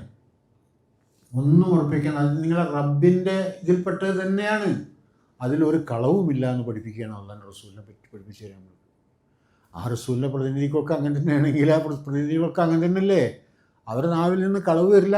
ഒരു ശൈഖിൻ്റെ നാവിൽ നിന്ന് കളവായ ഒരു വാക്ക് വരൂല. അതാണ് നമ്മൾ മനസ്സിലാക്കേണ്ടത്. അപ്പോൾ അത് ലോകാവസാനം വരക്കും ശൈഖ് ഉണ്ടാവും. അതിന് പല ആൾക്കാർ പല പേരും പറയും. ചിലർ പറയും മഹ്ദി വന്നിട്ടുണ്ട്, മഹ്ദി വന്നിട്ട് ഇപ്പോൾ ഇറങ്ങിയിട്ടുണ്ട്, ഇപ്പം നാളെ പോയിട്ട് ഇവിടെ പോയി മറിഞ്ഞിരിക്കേണ്ടത് പറഞ്ഞു. എന്തേ ആയിക്കൊള്ളട്ടെ, നമുക്ക് കുഴപ്പമില്ല, നമുക്ക് ആവശ്യമില്ല, നിങ്ങളീ മഹ്ദിനൊന്നും നമുക്ക് ആവശ്യമില്ല. ഞാനൊരു മുസൽമാനാണ്, എനിക്കെന്തിനാണ് മഹ്ദിന്ന്? ഞാനൊരു മൂമിനാണ്, എനിക്കെന്തിനാണ് മഹ്ദി? മഹ്ദി റളിയല്ലാഹു അൻഹു വന്നു കഴിഞ്ഞാൽ എന്താണ് ഇവിടെ ഈ ലോകത്ത് നടത്തേണ്ടത്? നടത്തുന്നത് ഞങ്ങളെ മശായിഖന്മാർ നടത്തി കഴിഞ്ഞു, നടത്തിക്കൊണ്ടേയിരിക്കണം ഇപ്പോഴും. ഇനി മഹ്ദി റളിയല്ലാഹു അൻഹു വരുമ്പോൾ പിന്നിലാണ് അണിയാർക്കും ഞങ്ങൾ വേറെന്താ വരുമ്പോൾ ഞങ്ങൾക്ക് അറിയും, നമ്മൾ അറിയിച്ചു തരും. അത്രേ ഉള്ളൂ. അല്ലാതെ മഹ്ദിൻ്റെ ആവശ്യമൊന്നും നമ്മൾക്കില്ല. അത് വലിയൊരു അറിവല്ല. ചിലർ പറയും അലിഫിലാമീം അലിഫിലാംറ. എന്താ അലിഫിലാമീം, എന്താ അലിഫിലാംറ, എന്താണോ അലിഫ് എന്ന് വെച്ചാൽ? എന്താണ് അലിഫ്, എന്താണ് ലാമ്, എന്താണ് മീമ്? ഇതൊക്കെ ചോദിച്ച് നടക്കുന്നത് നീ മുസ്ലിമാണോ? അതൊന്നും അറിഞ്ഞിരിക്കണം ആദ്യം. ഇതൊരു മുസ്ലിമാണെന്ന് എങ്ങനെ അറിയാം? അമ്മ ബാപ്പ മുസ്ലിം ആയതുകൊണ്ടോ? അല്ലെങ്കിൽ നാട്ടുകാർ മുസ്ലിം ആയതുകൊണ്ടോ? അല്ലെങ്കിൽ മഹല്ല് കമ്മിറ്റി ഉണ്ടായതുകൊണ്ടോ? അല്ലെങ്കിൽ ഖുർആൻ സത്യമാക്കിയത് കൊണ്ടോ? ഖുർആൻ സത്യം തന്നെയാണ്, കളവില്ലാത്ത ഒരേ ഒരു സാധനം. എല്ലാം ഉള്ള ഒന്ന് ഖുർആനാണ്, ഒന്ന് മാത്രം അതിലില്ല. അതെന്താണ്? കളവ് അതിലില്ല. അത് സത്യമാണ്. പക്ഷെ നമ്മളെ മുമ്പിലിരിക്കുന്നത് മുസാഫല്ല ആ ഖുർആൻ. അത് പൂർണ്ണമായ ഖുർആനാണ്. അത് ഏതാണ് ആ ഖുർആൻ? പൂർണ്ണമായ ഖുർആൻ. നബി സല്ലല്ലാഹു അലൈഹി വസല്ലം ഉള്ള സമയത്ത് എന്തെങ്കിലും ഒരു സംശയം തീർക്കാൻ അന്ന് ഖുർആൻ്റെ ആയത്തുകൾ ആരെങ്കിലും ഉണ്ടോ തിരഞ്ഞുപിടിക്കേണ്ട ഘട്ടങ്ങൾ വന്നിട്ടില്ല. അള്ളാഹിൻ്റെ റസൂലിൻ്റെ അടുത്ത് ചെന്ന് കഴിഞ്ഞാൽ അതിൻ്റെ അർത്ഥം നമുക്ക് മനസ്സിലാക്കാമായിരുന്നു. അള്ളാഹു റസൂൽ പറഞ്ഞു തന്നിരുന്നു അല്ലേ? റസൂലുള്ളാഹി സ്വല്ലല്ലാഹു അലൈഹി വസല്ലം ഈ ലോകത്തോട്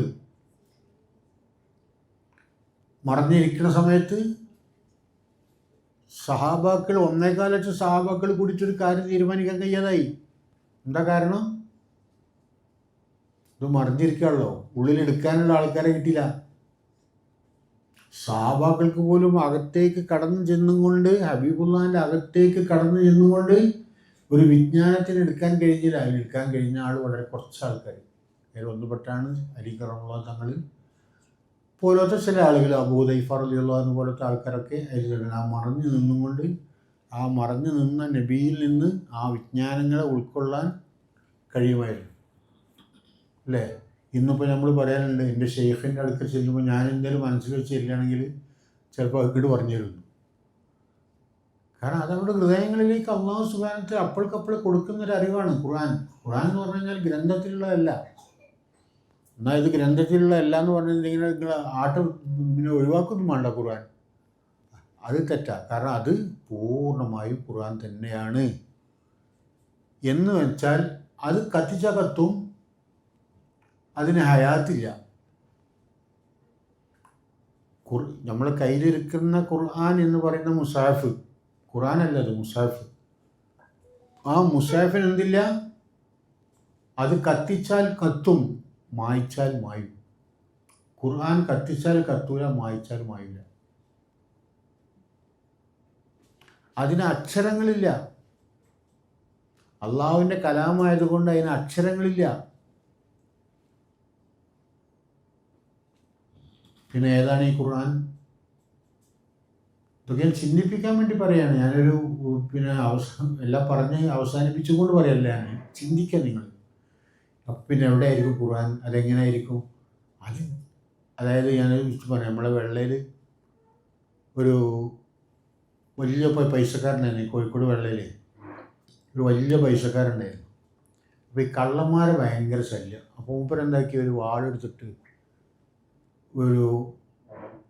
ഒരു പോക്കരാക്കാനെ കാവലിരുത്തി വാളിങ്ങനെ പിടിച്ച് നിൽക്കും. ഇയാളിങ്ങനെ പോയിട്ട് വാൾ പിടിച്ച് നിൽക്കും.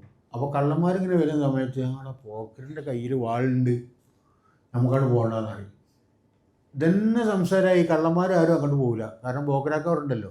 ഒരു ദിവസം പോക്കരാക്കാൻ എന്താക്കി, മുതലാളി പിരിച്ചു വിട്ടു. പോക്കരാക്കാനുള്ള വാളാൾ കെട്ടാൾ പോലും വരാത്തത്. പിന്നെ ഞാനിന്ന് ഇയാൾക്ക് സംഭവം കൊടുത്ത് എത്തുന്ന വാളവിടെ കെട്ടി നോക്കി. ഇതുപോലെ ഇപ്പം മൊയ്യന്മാർ ഇതുപോലെ ഖുർആനോടെ കെട്ടി തൂക്കി, ഒക്കെ കെട്ടി തൂക്കി വെച്ചിട്ടുണ്ടാവും, എവിടെയെങ്കിലൊക്കെ ഉണ്ടാവും. മനസ്സിലായില്ലേ?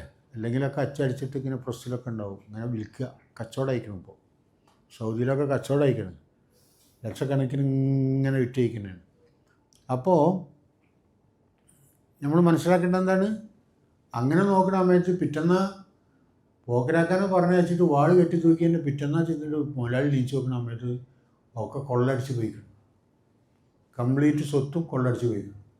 മൂപ്പര് വേഗം പാഞ്ഞു വന്ന് നോക്കി, വാളോടെ സുഖമുണ്ട്. അപ്പോഴാണ് മൂപ്പർക്ക് മനസ്സിലായത് ഇതാരെ കയ്യിലാണോ അപ്പോഴേ അത് ഫലം ചെയ്യുള്ളൂ.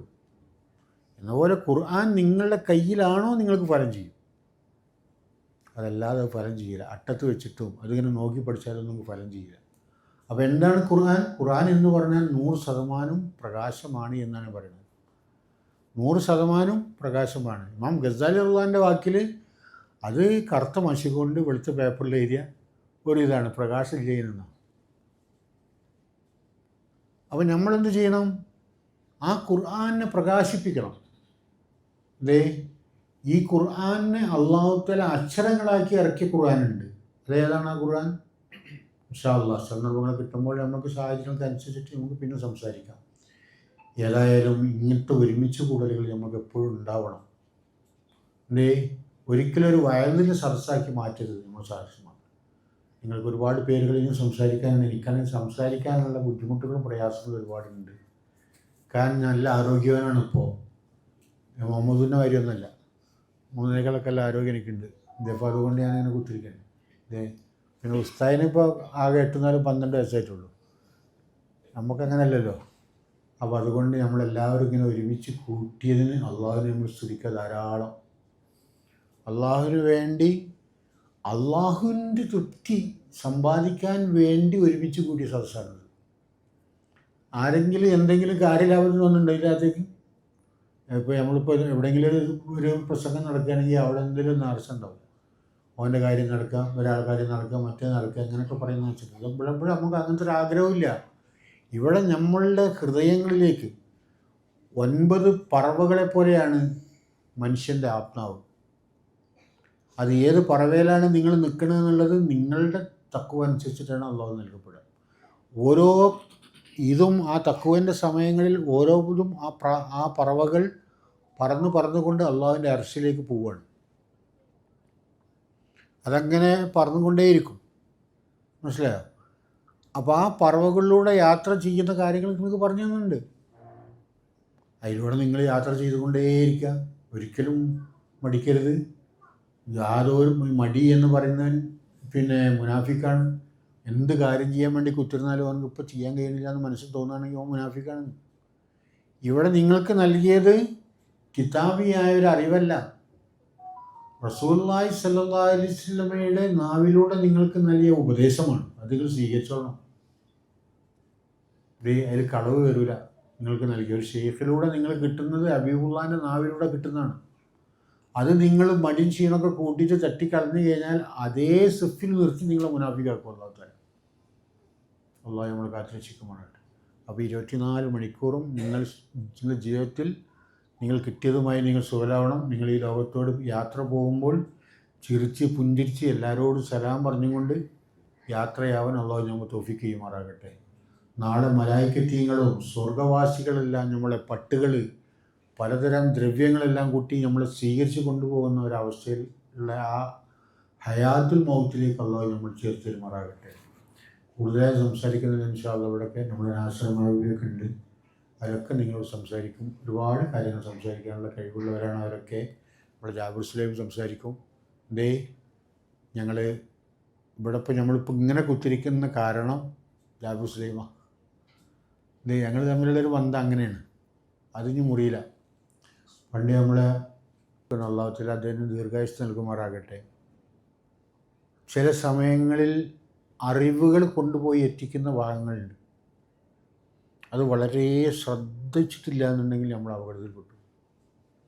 ചില അറിവുകളുമായിട്ട് നമ്മൾ അള്ളാഹുവിൻ്റെ ആരിഫീങ്ങളുടെ അറിവുകൾ നമ്മളെടുത്ത് കൈകാര്യം ചെയ്യാൻ പാടില്ല. അതെന്താ കാരണം എന്ന് വെച്ചാൽ അവർ എത്തിപ്പെട്ട ഭാഗത്ത് വെച്ച് അവർ പറഞ്ഞതാണ്, നമ്മളവിടെ എത്തിപ്പെട്ടിട്ടില്ല. അപ്പോൾ നമ്മളെന്തെങ്കിലും വിഷയങ്ങളൊക്കെ സംസാരിക്കുമ്പോൾ എന്താക്കും, ആ സംസാര ഭാഷ ഇബിലീസ് പിടിച്ചിട്ട് നിങ്ങളെ ഇബിലീസിൻ്റെ മക്കാമിൽ കൊണ്ടുപോയി നിർത്തും. എന്നിട്ട് പോലും പറയും, ഇത് പറഞ്ഞൊക്കെ സത്യമാണ്, അങ്ങനെ തന്നെ പറയേണ്ടതെന്ന് പറയും. ഏകദേശം അപ്പോൾ ഇതിങ്ങനെ പറയും. അപ്പോൾ നമ്മൾ ഇത് മനസ്സിലാവും. അപ്പോൾ നമ്മളിങ്ങനെ മനസ്സിലാക്കുക, അപ്പം ഞാൻ പറഞ്ഞൊക്കെ സത്യം തന്നെയാണെന്ന് നമുക്കൊരു ബോധ്യം വരും. അതാണ് ഇബിലീസ്. വളരെ ശ്രദ്ധിക്കേണ്ട കാര്യമാണ്. നിങ്ങളുടെ ശൈഖിൽ നിന്ന് കിട്ടുന്ന അറിവുകളല്ലാതെ നിങ്ങൾ പുറത്തു നിന്ന് കിട്ടുന്ന ഗ്രന്ഥങ്ങളിൽ നിന്ന് കിട്ടുന്ന ഒരറിവും നിങ്ങൾ സ്വീകരിക്കരുത്. എല്ലാം മാറ്റി വെച്ചാൽ ഒരറിവ് നമുക്ക് വേണ്ട. നിങ്ങൾക്ക് അറിയേണ്ടത് ഏത് അറിവാണോ ആ അറിവ് നിങ്ങളുടെ ശൈഖ് തരാൻ കഴിവുള്ളവരാണ്. നിങ്ങൾ ശൈഖിനെ തരാൻ കഴിയും. ശൈഖിന് തരാൻ കഴിയില്ലെങ്കിൽ തരാൻ കഴിവുള്ള അവിടുത്തെ മശായിഖന്മാരുടെ അടുത്ത് വാങ്ങിച്ച് തരാനുള്ള കറതി അവർക്കുണ്ട്. മനസ്സിലായില്ലേ? അതുകൊണ്ട് നമ്മൾക്ക് അത് ഇതൊക്കെ വായിച്ചിട്ട് നമ്മളെന്തിനാ ഇവിടെ കഷ്ടപ്പെടേണ്ട ആവശ്യം? ഒന്നും ആവശ്യപ്പെടേണ്ട ആവശ്യമില്ല. നമ്മൾക്ക് ഒരൊറ്റ ചിന്തകളുള്ളൂ. നമ്മളിപ്പോൾ ഉദാഹരണം പറയുകയാണെങ്കിൽ പരിശുദ്ധ ഖുർആൻ നമ്മളോട് പറയുന്ന ഭാഗങ്ങളിലൂടെ നിങ്ങൾ നമ്മളെ അള്ളാഹു തആല പഠിച്ചത് ഒരു കാര്യത്തിനാണ്. എന്ത് ചെയ്യാനാണ്? ഇബാദത്ത് ചെയ്യാനാണ്. എന്താണ് ഇബാദത്ത്? എന്താണ് ഇബാദത്ത് ചെയ്യുക? അതൊരു ശൈഖിനെ കിട്ടിയെങ്കിലേ നടക്കുള്ളൂ. അള്ളാഹിൻ്റെ റസൂൽ എങ്ങനെയാണോ ചെയ്തത് അതുപോലെ നിങ്ങൾ ചെയ്യുന്നു. അതാണ് ഇബാദത്ത്. ഇല്ലേ? നിസ്കാരമാണ്, നിസ്കാരം ആയിക്കോട്ടെ, അത് അള്ളാഹിൻ്റെ റസൂൽ എങ്ങനെ ചെയ്ത് അതുപോലെ നിസ്കരിക്കാനല്ലേ പറയുന്നത്, ഇല്ലേ? അങ്ങനെ എല്ലാ കാര്യങ്ങളും അള്ളാഹിൻ്റെ റസൂൽ എങ്ങനെ ചെയ്ത് അതുപോലെ ചെയ്യാനാണ് പറയുന്നത്. അങ്ങനെ ചെയ്താൽ നിങ്ങൾക്ക് കിട്ടുന്ന നേട്ടം എന്താണ്? നിങ്ങളുടെ എല്ലാ കാര്യങ്ങളും അള്ളാഹു നടത്തി തരും.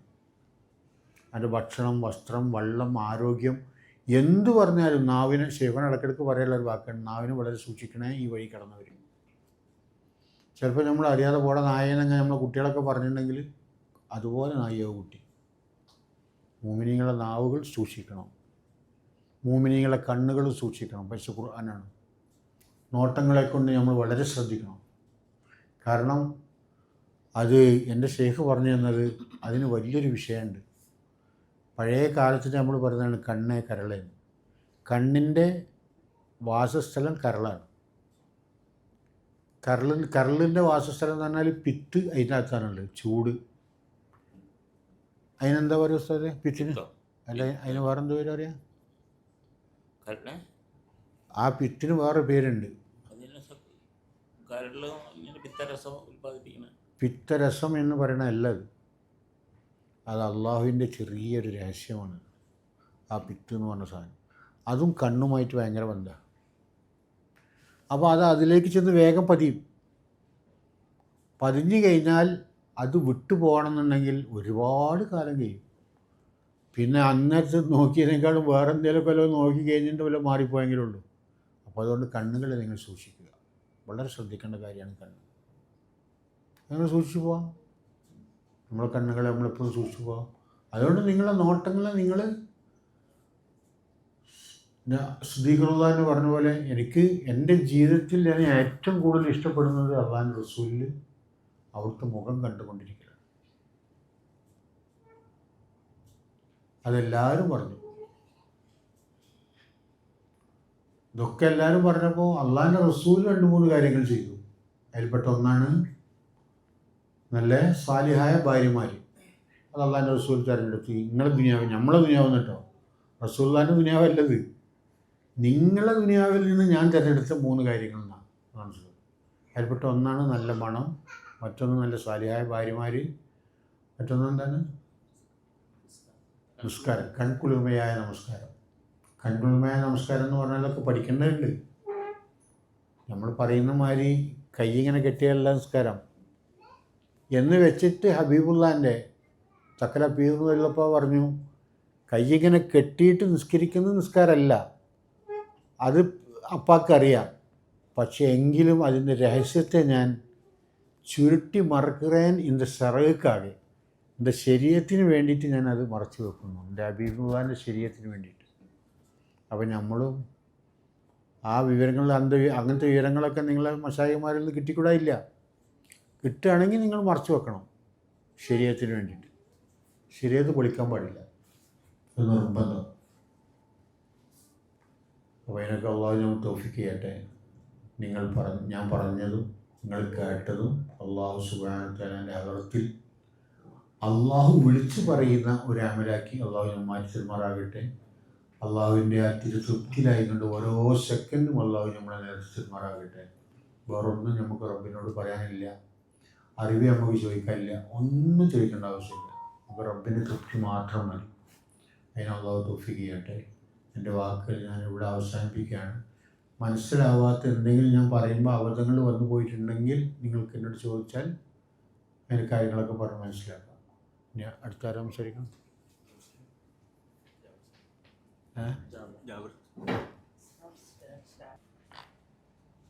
ബഹുമാനപ്പെട്ട അമീർ ഖുസ്രു എന്നവരോട് പാടാൻ വേണ്ടി പറഞ്ഞപ്പോൾ അവർ പറഞ്ഞു, ഞാൻ പാടൂല, പാടിയാൽ നിങ്ങളുടെ സദസ്സിലുള്ള ആളുകളൊക്കെ അല്ലാതെ ഇങ്ങനെ ഇളകി ആടാനൊക്കെ തുടങ്ങും, അങ്ങനെയുള്ള ആളുകൾക്ക് വേണ്ടിയിട്ട് ഞാൻ പാടൂല. അപ്പോൾ രാജാവ് പറഞ്ഞു, അത് പ്രശ്നമാക്കണ്ട, ആടുന്ന ആളുകളെ ഞാൻ കൈകാര്യം ചെയ്തോളാം. അങ്ങനെ അവർ പാടാൻ തുടങ്ങിയപ്പോൾ കുറേ ആളുകൾ ഇങ്ങനെ ആടി. രാജാവിൻ്റെ കൽപ്പന ഉണ്ട് അതിനു മുമ്പ്, ആടുന്ന ആളുകളുടെ മറ്റൊരു റൂമിലേക്ക് മാറ്റി നിർത്തിയിട്ട് അവരെ തലവെട്ടും. എന്നിട്ടും അവർക്ക് നിയന്ത്രിക്കാൻ കഴിയാത്ത വിധത്തിൽ പാടിയപ്പോൾ ആളുകൾ ആടാൻ തുടങ്ങി. ആടിയ ആളുകളെ മുഴുവനും രാജാവിൻ്റെ പാറാവുകാരെ അവിടുന്ന് മാറ്റി അപ്പുറത്തേക്ക് ഇരുത്തി. പാട്ട് പിന്നെ മുന്നോട്ട് നീങ്ങിയപ്പം എത്ര പാടിയിട്ടും അനങ്ങാത്ത കുറേ ആളുകൾ അവിടെ ബാക്കിയായി. അപ്പം മഹാനവറുകൾ പറഞ്ഞു, ഇവർക്ക് വേണ്ടി പാടിയിട്ട് ഒരു കാര്യമില്ല, ദയവ് ചെയ്ത് മാറ്റി നിർത്തിയ ആളുകൾ വിളിച്ചിരുത്തിയിട്ട് അവരോടൊപ്പം നമുക്ക് പാടണം, ഈ ആളുകളെ ഇവിടുന്ന് പുറത്താക്കണം.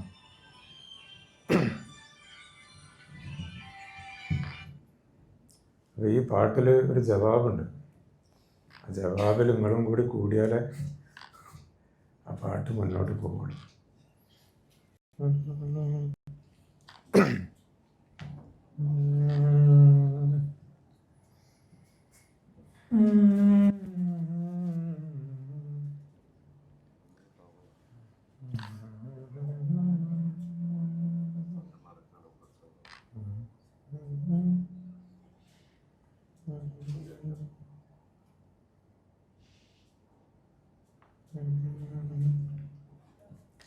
അല്ലാ അല്ലാ എന്നുള്ള ജവാബ് കൂടൂല.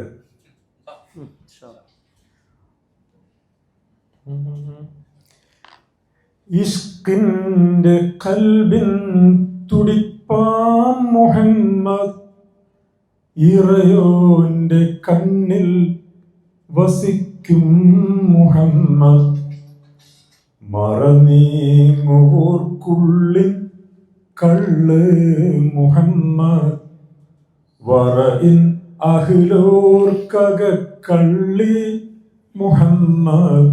അല്ലാ അല്ലാ അല്ലാ അല്ലാ അല്ലാ അല്ലാ അല്ലാ അല്ലാ അല്ലാ.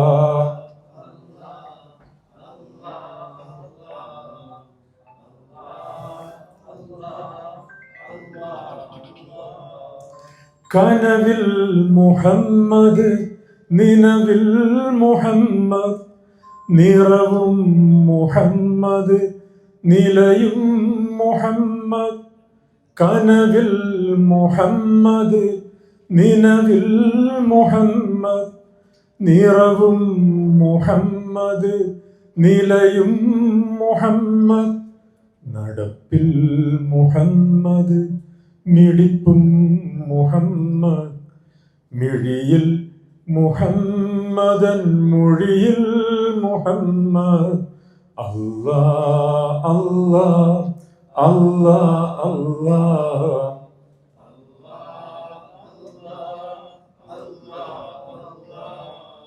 ഞരമ്പിൽ മുഹമ്മദൻ, നെഞ്ചിരമ്പൽ മുഹമ്മദ്, ഞരമ്പിൽ മുഹമ്മദൻ, നെഞ്ചിരമ്പൽ മുഹമ്മദ്.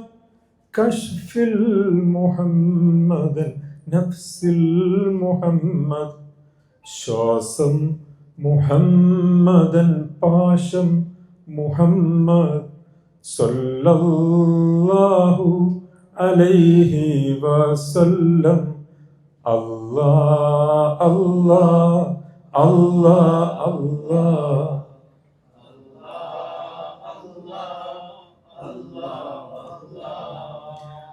ആമീൻ നബി പെറ്റ ഓമൽ മുഹമ്മദ്, ഹമീം നബി ഹംദിൻ മീമാം മുഹമ്മദ്.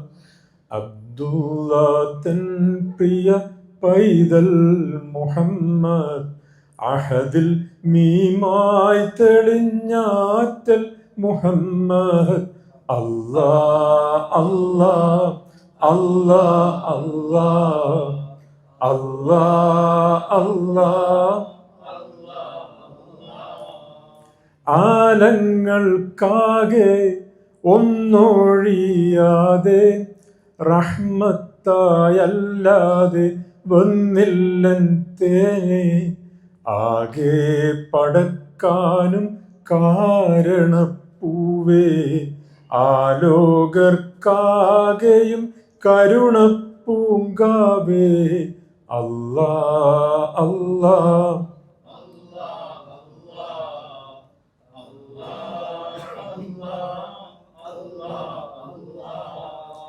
എവിടെയൻ മഹബൂബെന്നോർക്കുമ്പോഴേക്കും അകം കുളിർക്കും വഅ്ലമൂ അന്നഫീക്കും. എവിടെയൻ മഹബൂബെന്നോർക്കുമ്പോഴേക്കും അകം കുളിർക്കും വഅ്ലമൂ അന്നഫീക്കും. ബിൽ മുഅ്മിനീന ഹരീസുൻ അലൈക്കും. സല്ലല്ലാഹു അലൈഹി വസല്ലം. അല്ലാ അല്ലാ അല്ലാ അല്ലാ അല്ലാ അല്ലാ അല്ലാ അല്ലാ.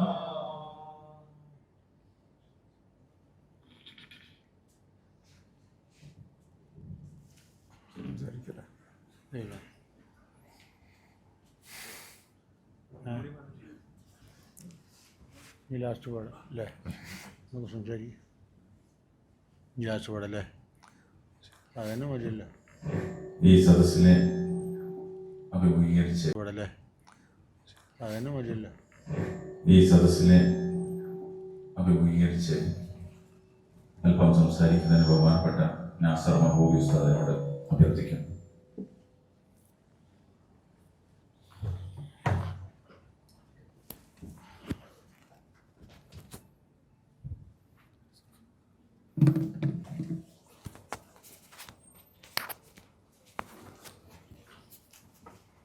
السلام عليكم ورحمة الله.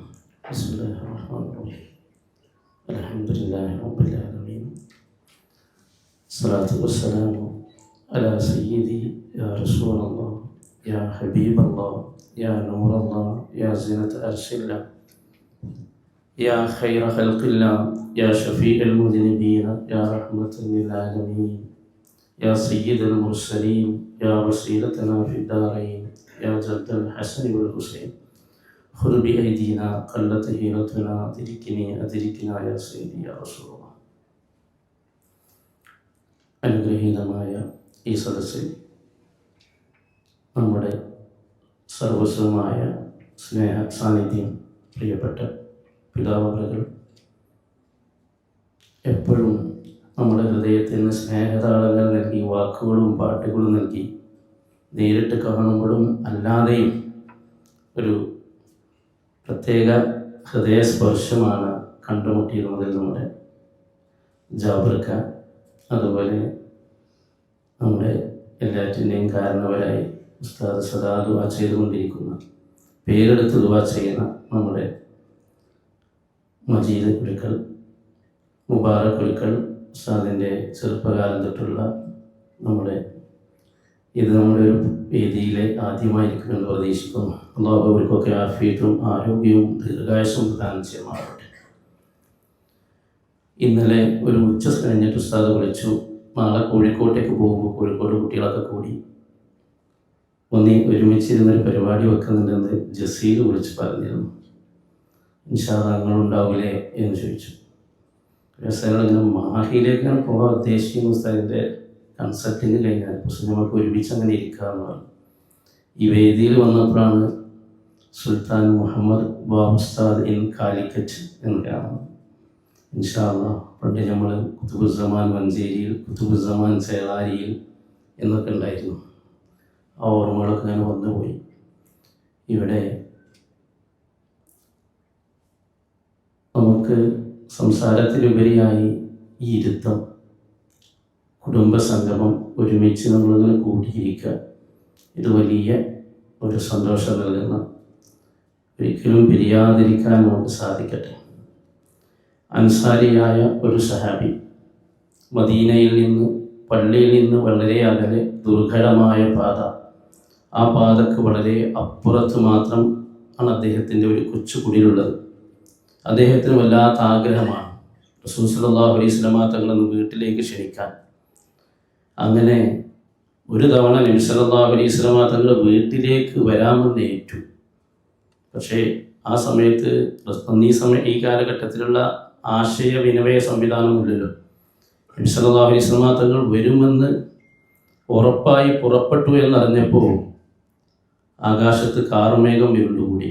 മഴ വന്നാൽ നബി സല്ലല്ലാഹു അലൈഹി വസല്ലം തങ്ങളുടെ വരുത്ത് മുടങ്ങുമെന്നായി. അപ്പോൾ സഹാബി വല്ലാതെ വിഷമിച്ചു. അപ്പോൾ ആ സഹാബി അള്ളാഹുവിനോട് ചെയ്തൊരു പ്രാർത്ഥനയുണ്ട്.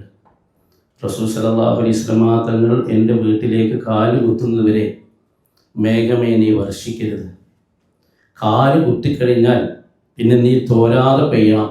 റസൂൽ സല്ലല്ലാഹു അലൈഹി വസല്ലം തങ്ങൾക്ക് വീട്ടിൽ നിന്ന് തിരിച്ചു പോകാൻ പറ്റരുത്, ഇവിടെ തന്നെ നിർത്തി പെയ്യണം എന്ന് പറഞ്ഞൊരു ഭാഗമുണ്ട്.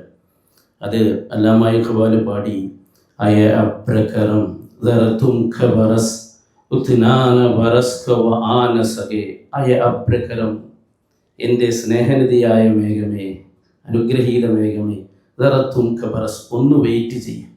ഉത്നാന ഖബറസ് ഉത്നാന ബറസ്ക വ ആനസകെ, ഒന്നിട്ട് എത്തിക്കോട്ടെ.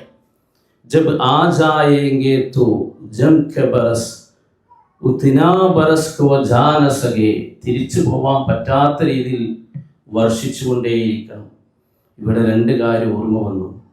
ഉസ്താദ് സംസാരം തുടങ്ങിയത് നിങ്ങൾക്ക് ശ്രദ്ധിച്ചിട്ടുണ്ടാവും. ആകെ ഒരേ ഒരു പ്രവാചകനുള്ളൂ എന്ന് പറഞ്ഞു. ആർക്കെങ്കിലും എന്താ വാക്കിലൊന്നും പ്രവാചകന്മാരല്ലേ? കുല്ലുൻ നബിയീന വറുസുലുൽ കിറാമി അതു നിയാബതൻ അൻഹു ഫീ തബ്ലീഗി ദഅവാഹു. മറ്റുള്ളവർക്ക് പൈലറ്റ് വാഹനങ്ങളാണ്. ഹബീബായ റസൂൽ സല്ലല്ലാഹു അലൈഹി വസല്ലം തങ്ങൾ വരുന്നുണ്ടെന്ന് അറിയിക്കാൻ വേണ്ടി വന്ന, അവരെ വരുന്നുണ്ടെന്നുള്ള അറിയിപ്പിന് വന്നവരാണ് എന്നാണ് ആ കവിതയുടെ സ്ഥാനം. അപ്പോൾ ഒന്നാമത് ഉസ്താദ് പറഞ്ഞൊരു വാക്കാണ്. രണ്ടാമത് ഖദറിന് ലൗഹുൽ മഹ്ഫൂദിൻ്റെ വിഷയം പറഞ്ഞു, ഖുർആൻ പരിചയപ്പെടുത്തി അല്ലേ? ഖുർആൻ പരിചയപ്പെടുത്തിയിട്ട് ലൗഹുൽ മഹ്ഫൂദിനെ കുറിച്ച് പറഞ്ഞു. റിഫായി ശൈഖ് തങ്ങളുടെ കയ്യിലുള്ള ലൗഹുൽ മഹ്ഫൂദ് കൊണ്ട് ആ ദോഷിയായിരുന്നവരുടെ നെറ്റിത്തലത്തിൽ ഇത് മായ്ച്ചു കളഞ്ഞു. അവിടെ നമ്മളൊക്കെ വളരെ അത് കേട്ടപ്പോൾ നമുക്കൊരു സന്തോഷമുള്ളൊരു വാക്ക്.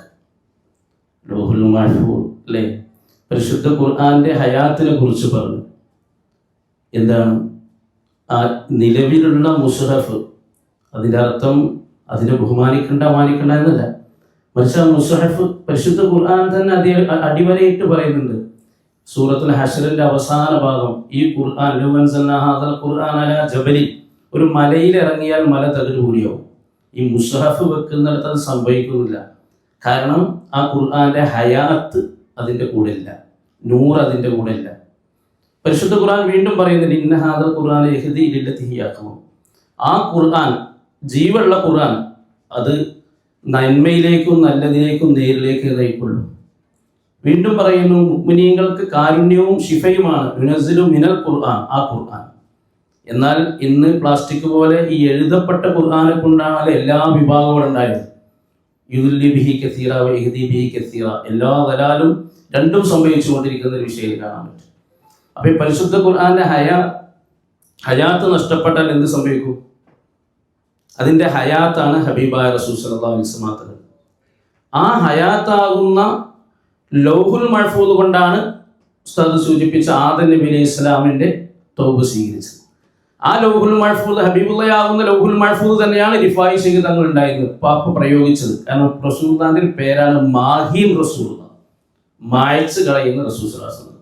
അപ്പോൾ ആ ലൗഹുൽ മഹ്ഫൂദ് ഇന്നും ഇവിടെ ഉണ്ട് എന്ന് മാത്രമല്ല, മഹാനായ യൂസുഫ് നബ്ഹാനി തങ്ങൾ, ഹബീബായ വളരെ അടുത്ത കാലത്ത് ജീവിച്ചവരാണ്. യൂസുഫ് നബ്ഹാനി തങ്ങൾ ഹബീബായ റസൂൽ സല്ലല്ലാഹു അലൈഹി വസല്ലം തങ്ങളെ കുറിച്ച് ഇങ്ങനെ നേരത്തെ പറഞ്ഞതുപോലെ ഇരുന്ന് ഒരു പ്രത്യേക അവസ്ഥയിലെത്തിക്കൊണ്ട് അങ്ങനെ പാടി, അലാ റഅ്സി ഹാദൽ കൗനി നഅലു മുഹമ്മദി, അലാ റഅ്സി ഹാദൽ കൗനി നഅലു മുഹമ്മദി. ഈ പ്രപഞ്ചത്തിന്റെ ഏറ്റവും മുകൾ ഭാഗത്ത് നിലകൊള്ളുന്നത് ഹബീബായ റസൂൽ സല്ലല്ലാഹു അലൈഹി വസല്ലം തങ്ങളുടെ ചെരിപ്പാണ്, ഈ പ്രപഞ്ചത്തിന്റെ ഏറ്റവും മുകളിലുള്ളത്. എന്നിട്ട് അലത്ഫ ജമീഉൽ ഖൽഖി തഹത ദിലാലിഹി, അതിന്റെ അടിഭാഗത്ത് ആ തണലിലാണ് മുഴുവൻ സൃഷ്ടികളും നിലകൊള്ളുന്നത്. ലദത്തൂരി മൂസ നൂദിയ യഖ്ലഹ്, മൂസാ നബി അലൈഹി ഇസ്ലാം സീനാമലയിലേക്ക് കയറിയപ്പോൾ യഖ്ലഅ നൈലൈക ഇന്നക ബിൽ വാദിൽ മുഖദ്ദസ് തുവ, ആ ചെരിപ്പ് അഴിച്ചു വെക്കാൻ വേണ്ടി പറഞ്ഞു. പക്ഷേ വഹമദു അലൽ അർശി ലം യുഅദൻ ബിഖൽഖി ആലിഹി, നബി സല്ലല്ലാഹു അലൈഹി വസല്ലം തങ്ങൾ അല്ലാഹുവിന്റെ തിരുസന്നിധിയിൽ എത്തിയപ്പോഴും ആ ചെരിപ്പ് അഴിക്കാൻ വേണ്ടി പറഞ്ഞില്ല. കാരണം ഹബീബ റസൂൽ സല്ലല്ലാഹു അലൈഹി വസല്ലം തങ്ങൾ ധരിച്ചിരുന്ന ആ ചെരിപ്പ് അരിക്കാൻ വേണ്ടി അള്ളാഹു പറഞ്ഞിരുന്നില്ല. ഇവിടെ രണ്ട് കാര്യം നമുക്ക് മനസ്സിലാക്കാൻ പറ്റും. നമ്മളാകുന്ന ഈ പറയപ്പെട്ട നമ്മളാകുന്ന പ്രപഞ്ചത്തിന്റെ ഏറ്റവും മുകൾ ഭാഗത്ത് നിൽക്കുന്ന ഹബീബ റസൂൽ സല്ലല്ലാഹു അലൈഹി വസല്ലം തങ്ങൾ, അള്ളാഹുവിന്റെ ആ രണ്ട് നൂറിനെ കുറിച്ച് ഖദ് ജാഅകും മിനല്ലാഹി നൂർ എന്നും അല്ലാഹു നൂറുസ് സമാവാത്ത്, അല്ലാഹുവിന്റെ നൂർ എന്നും ഹബീബ റസൂലുള്ളാഹിയുടെ നൂർ എന്നും വിശദീകരിച്ചു. ആ നൂറിലേക്ക് യഹ്ദില്ലാഹു നൂരിഹി, ആ നൂറിലേക്ക് ചേർത്ത് വെക്കണമെങ്കിൽ നമുക്ക് ഈ രീതിയിൽ നൂറാകുന്ന ഹയാത്തില്ലാത്ത ഖുർആനെ കൊണ്ട് സാധിക്കില്ല. ഹയാത്തില്ലാത്ത ഈ നൂറിൽ, ഹയാത്തും നൂറുമില്ലാത്ത ഈ നിസ്കാരം കൊണ്ടും സാധിക്കില്ല, മറ്റ് കർമ്മം കൊണ്ടും സാധിക്കില്ല. അതിന് സാധിക്കണമെങ്കിൽ അവിടെയാണ് ഹബീബ റസൂൽ സല്ലല്ലാഹു അലൈഹി വസല്ലം തങ്ങളുടെ പ്രപഞ്ചത്തിന് മുകളിലുള്ള ആ നഅല്. എന്നിട്ട് പാപ്പ പറഞ്ഞൊരു വാക്ക്, ഇന്നി ഖദംതു മിസാല നഅലിൽ മുസ്തഫ ലിഅഈശ ഫിദ്ദാറൈനി തഹത ദിലാലിഹി, ഞാൻ എൻ്റെ ജീവിതകാലം മുഴുവനും ഖിദ്മത്ത് ചെയ്തത് നബി സല്ലല്ലാഹു അലൈഹി വസല്ലം തങ്ങളുടെ ചെരിപ്പിന്റെ ഫോട്ടോ ഉണ്ടാക്കാൻ, ഹദീസിലെ വാക്കുകൾ വെച്ചിട്ട് അതിന്റെ ഫോട്ടോ ഉണ്ടാക്കാൻ വേണ്ടിയിട്ടാണ് ഞാൻ എൻ്റെ ജീവിതം ഖിദ്മത്ത് ചെയ്തത്. കാരണം എന്താ? ആ ചെരുപ്പിന്റെ നിഴലിൽ ജീവിക്കാൻ. ആ ചെരുപ്പിന്റെ നിഴൽ എന്താണെന്ന് നമ്മൾ മനസ്സിലാക്കണം, ജീവിക്കാൻ. എന്നിട്ട് പറഞ്ഞു ഫാസബിനു മസ്ഊദുൻ ബിഖിദ്മത്തി അലൈഹി, ഇബ്നു മസ്ഊദ് റളിയല്ലാഹു അൻഹു അവിടുത്തെ ചെരുപ്പിന്റെ ഖിദ്മത്ത് ചെയ്തിട്ടാണ് വിജയിച്ചത്. അനസ്സഈദു ബിഖിദ്മത്തി ലിമിസാലിഹ, ആ ചെരുപ്പിന്റെ രൂപത്തിന്റെ ഖിദ്മത്ത് ചെയ്തുകൊണ്ട് ഞാനും വിജയിക്കും എന്ന് മഹാനായ യൂസുഫ് നബ്ഹാനി റളിയല്ലാഹു അൻഹു തൻ്റെ ആ ഒരു ഇഷ്കിന്റെ ഘട്ടങ്ങളിൽ പറഞ്ഞു പോയ വരികളാണ്. ഇവിടെ നമ്മൾ മനസ്സിലാക്കണം, മൂസാ നബി അലൈഹി ഇസ്ലാമിനോട് അള്ളാഹു പറയുന്നൊരു വാക്കുണ്ട്, യാ മൂസ മൻ ലഖിയനി വഹുവ ജാഹിലുൻ ബി മുഹമ്മദിർ റസൂലില്ലാഹ് സഉദ്ഖിലുൻ നാർ. അള്ളാഹുവിനോട് സംസാരിച്ചു കൊണ്ടിരുന്ന പരിശുദ്ധ തായ്വരയിൽ ചെരുപ്പ് കഴിച്ച് സംസാരിച്ചു കൊണ്ടിരുന്ന മൂസാ നബിയോട് പറയണത്. കാരണം എന്താ? മൂസാ നബിക്ക് തിരിയാതെ പോയതും ആ മനസ്സിലായി പിന്നെ തിരിഞ്ഞു പോയൊരു വാക്കുണ്ട്. അതാണ് മൂസാ നബി സ്വല്ലല്ലാഹു അലൈഹി വസല്ലം മുഹമ്മദ് റസൂലുള്ളാഹിനെ അറിയാതെ പോയാൽ ഞാൻ ആരായാലും ശരി ഓലെ നരകത്തിലിടുന്നു. ഓരോരുത്തർക്കനുസരിച്ച് നരകത്തിൻ്റെ രീതികളൊക്കെ വ്യത്യാസം ഉണ്ടായിരിക്കും. എന്തായാലും ആ പറഞ്ഞ വാക്ക് കുറച്ച് ഗൗരവമുള്ളൊരു വിഷയമാണ്. മൂസാ നബിനോട് പറയണം. അപ്പോൾ മൂസാ നബി അലൈഹി ഇസ്ലാമിനോട് അടിച്ചു വെക്കാൻ പറഞ്ഞ ചെരുപ്പ് എന്തായിരിക്കും? നബി സല്ലല്ലാഹു അലൈഹി വസല്ലം തങ്ങളോട് പ്രപഞ്ചത്തിന്റെ മുകളിൽ വെക്കാൻ പറഞ്ഞ ചെരുപ്പ് എന്തായിരിക്കും? ആ ചെരുപ്പാണ് റസൂലുള്ളാഹി റളിയല്ലാഹു അൻഹു തന്റെ ചുമലിലേറ്റിയത്. അപ്പോഴാണ് റസൂലുള്ളാഹി തങ്ങളുടെ കദമിന്റെ ഭൂലോകം മുഴുവൻ ഉള്ള അന്നത്തെ ഔലിയാക്കൾ ഒരുമിച്ച് താങ്ങി, അല്ലെങ്കിൽ അന്ത്യനാൾ വരെയുള്ള എല്ലാവരും ഒരുമിച്ച് താങ്ങി. അതുകൊണ്ടാണ് റസൂൽ സല്ലല്ലാഹു അലൈഹി വസല്ലം തങ്ങൾ അസ്സലാമു അലൈന എന്ന് പറഞ്ഞ വരാനുള്ള മുഴുവൻ ആളുകളെയും ഒരുമിച്ച് കൂട്ടിയിട്ട് അങ്ങോട്ട് മിഅ്റാജിന് പോയതും അള്ളാഹുവിന്റെ തിരുസന്നിധിയിലേക്ക് പോയതും. ഇവിടെ അൽഹംദുലില്ലാഹ് ഈ ഒരു സന്ദർഭത്തിൽ, ഈ ഒരു ഘട്ടത്തിൽ ഇങ്ങനെ നമുക്ക് ഒരുമിച്ച് ഇരിക്കാൻ ഭാഗ്യം കിട്ടുമ്പോൾ ഈ ഒരു ടൈറ്റിൽ ഞാൻ ഇതിനെക്കുറിച്ച് പറയാനാണ് ഇതൊക്കെ പറഞ്ഞത്. ഇവിടെ പല ആളുകളും പല രീതിയിലും വന്ന് സ്വീകരണം കൊടുക്കുമല്ലോ. നമ്മൾ ഈ ഒരു സ്വീകരണം കൊടുക്കുമ്പോൾ ഒരിക്കലും തിരിച്ചു പോവാത്ത വിധം എപ്പോഴും ഇവിടെ വരുമ്പോഴൊക്കെ ഉസ്താദിന്റെ റൂം ഫുള്ളായിരിക്കും. നമ്മൾ വരുന്ന സമയത്തൊക്കെ എപ്പോഴും ആളുകൾ വന്നുകൊണ്ടേയിരിക്കും. അതിങ്ങനെയല്ല എവിടെ പോയാലുള്ളൊരു അവസ്ഥ എന്നത്. പക്ഷെ ഈ രീതിയിൽ നമ്മൾ ചേർത്ത് പിടിച്ച് പരിചയപ്പെടുത്തുമ്പോൾ എങ്ങനെയാണ് അതിൻ്റെ വിഷയം, എന്താണ് അതിൻ്റെ പ്രാധാന്യം എന്ന് നമ്മൾ മനസ്സിലാക്കിയിരിക്കേണ്ട ഒരു വിഷയമുണ്ട്. കാരണം ആ നേരത്തെ പറഞ്ഞ ലൗഹുൽ മഹ്ഫൂദ്, നേരത്തെ പറഞ്ഞ ജീവൽ ഖുർആൻ, നേരത്തെ പറഞ്ഞ ദീനിന്റെ ജീവൻ, ആ ഒരു രൂപം ഇല്ലെങ്കിൽ ഈ ദീൻ മരിച്ചതാണ്. ആ ദീനിന്റെ കർമ്മങ്ങളൊക്കെയും മരിച്ചതാണ്. ഞാനിപ്പോൾ അരയിടത്തുപാലത്ത് എൻ്റെ ഒരു 3 വർഷം മുമ്പുള്ള ഫോൺ സുഹൃത്താണ്, നേരിട്ട് കാണാൻ പറ്റിയില്ല. ഞങ്ങളൊരു അഡ്മിഷൻ്റെ വിഷയം സംസാരിക്കാൻ വേണ്ടി ചെന്നപ്പോൾ എന്നോട് ചോദിച്ചു, നിങ്ങളെ പ്രൊഫൈൽ പിക്ചറിലുള്ള ആ താടിയും തൊപ്പിക്കുള്ള ആൾ ആരാണെന്ന് ചോദിച്ചു. ഞങ്ങൾ അയ്യൂബ് നബി അലൈഹി ഇസ്ലാമിന്റെ മക്കാമിലെ ഒരു ബഹ്റൈനിലെ ഖുർആൻ പണ്ഡിതനോട് സംസാരിച്ചു കൊണ്ടിരിക്കുന്ന എന്നോ വെച്ചൊരു ഫോട്ടോ ആണ് ഒത്തുവലികളിലേക്കും. ഞാൻ ആ വിഷയം സത്യത്തിൽ മറന്നിട്ടുണ്ട്. അപ്പോൾ കുറച്ച് സമയം അവനോട് പരിചയപോലെ ഞാൻ തബ്ലീഗിന്റെ പള്ളിക്കാണ് സാധാരണ പോവാറ്, വേറെ അടുത്തും പിന്നെ അങ്ങനെ മനസ്സ് വരാറില്ല. അപ്പോൾ കഴിഞ്ഞ മജ്‌ലിസിൽ ഉസ്താദിന്റെ തബ്ലീഗ് ബന്ധപ്പെട്ട സംസാരം കൂടി എനിക്ക് മനസ്സിലേക്ക് വന്നു. അപ്പോൾ ഞാൻ മൂപ്പരോട് സംസാരിച്ചു, ഇപ്പം എന്താണ് മൂപ്പരെ പ്രത്യേകത, എന്താണ് നിങ്ങളെ മൂപ്പരപ്പം കൂടിയത് എന്നൊക്കെ ചോദിച്ചു. അവിടെ നിന്ന് അൽഹംദുലില്ലാഹ് അപ്പം നമ്മൾ മനസ്സിലാക്കേണ്ട ഒരു ഘട്ടം, ഒരു വിഷയം എന്ന് പറയുന്നത്, ഞാൻ സാധാരണ രാവിലെ എഴുന്നേറ്റ സുബഹിസ്കാരം കഴിഞ്ഞ് നമ്മളെ താഴക്കോട് മുഹമ്മദ് മുസ്ലിയാർ എന്നൊരു കിതാബ് വെറുതെ ഒന്നും എടുത്ത് മറിക്കും എന്നും. പഴയകാലത്ത് ഉസ്താദ് എന്നൊരു ഉപദേശമാണ്, ഗ്രന്ഥങ്ങളൊക്കെ അടച്ചു വെക്കുക, ഖുർആനൊന്നും ഇങ്ങനെ മറിച്ചു നോക്കുക, എന്നിട്ട് സംസാരിക്കുക എന്ന് പറയും. അപ്പം വരുന്നത് സംസാരിക്കാറ്. ഇതൊരു രസകരമായിട്ട് രാവിലെ ഒരു ചരിയാക്കി വെച്ചതാണ്. അപ്പോൾ ഇന്നലെ ഇങ്ങനെ എടുത്ത് മറിച്ചു നോക്കുമ്പോൾ ദുർറത്തുൻ നാസിരീൻ എന്നൊരു ഗ്രന്ഥം, അതിൽ നമുക്ക് എന്ത് തന്നു എന്നുള്ളതാണ് നമ്മൾ മനസ്സിലാക്കേണ്ടത്. അബൂദർദാ റളിയല്ലാഹു അൻഹുവിൽ നിന്ന് നിവേദനം ചെയ്യുന്ന ഒരു ഹദീസ് കാണാൻ പറ്റും, പരിശുദ്ധമായ കലിമത്തു തൗഹീദിനെ കുറിച്ച്. ഹബീബായ റസൂൽ സല്ലല്ലാഹു അലൈഹി വസല്ലം തങ്ങൾ പറഞ്ഞു, മൻ ഖാല ലാ ഇലാഹ ഇല്ലല്ലാഹു മുഹമ്മദുർ റസൂലുള്ളാഹ്, പരിശുദ്ധമായ വചനം. നേരത്തെ ഉസ്താദ് 9 ചിറകുകൾ വെച്ച് പാറിപ്പോകുന്ന ഒരു പറവയെ കുറിച്ച് പറഞ്ഞു സംസാരത്തിൽ. ഒരാൾ പരിശുദ്ധ തൗഹീദ് ഒരു തവണ പറഞ്ഞാൽ ഖറജ മിൻ ഫീഹി, അവന്റെ വായിൽ നിന്നും അള്ളാഹു പുറപ്പെടുവിക്കും ഒരു മലക്കിനെ പുറപ്പെടുവിക്കും. ആ മലക്കിന്റെ കളർ പച്ച കളറുള്ള മലക്ക് ശരീരം, വെള്ള കളറുള്ള 2 ചിറക്. ആ 2 ചിറകും മുഖല്ലലും ബിദ്ദുർരി വൽ യാഖൂത്ത്, മുത്തുകൊണ്ടും വൈരം കൊണ്ടും അലങ്കാരമണിയിക്കപ്പെട്ട വെള്ളക്കരലുള്ള 2 ചിറകുകളുള്ള പച്ച കളർ ശരീരമുള്ള ഒരു പറവയുടെ രൂപത്തിൽ ഒരു മലക്കിനെ ഒരു തവണ പരിശുദ്ധ തൗഹീദ് അതിൻ്റെ അധികാരിയിൽ നിന്ന് സ്വീകരിച്ച് ഉരുവിട്ടാൽ പുറപ്പെടുവിക്കും. അഭിവാസ്വാസം പറയണം.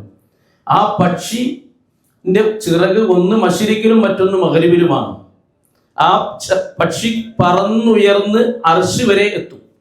ആ സമയത്ത് ഹമലത്തുൽ അർശ് വിളിച്ചു പറയും, അത് മുസ്താദ് സംസാരം സൂചിപ്പിച്ചിരുന്നു, അർശിന്റെ ഹമലത്തുൽ അർശിനെ ചുമക്കുന്നവർ വിളിച്ചു പറയും, ഉസ്കുൻ, ഇനി പറക്കണ്ട, അവിടെ ഒന്ന് നിന്ന് തരണം എന്ന് പറയും.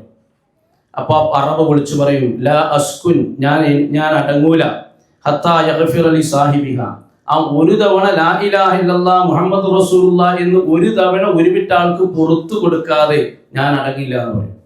അപ്പൊ അള്ളാഹു പറയും ഗഫറതു ലഹു, ഞാൻ അവന് പുറത്തു കൊടുത്തു.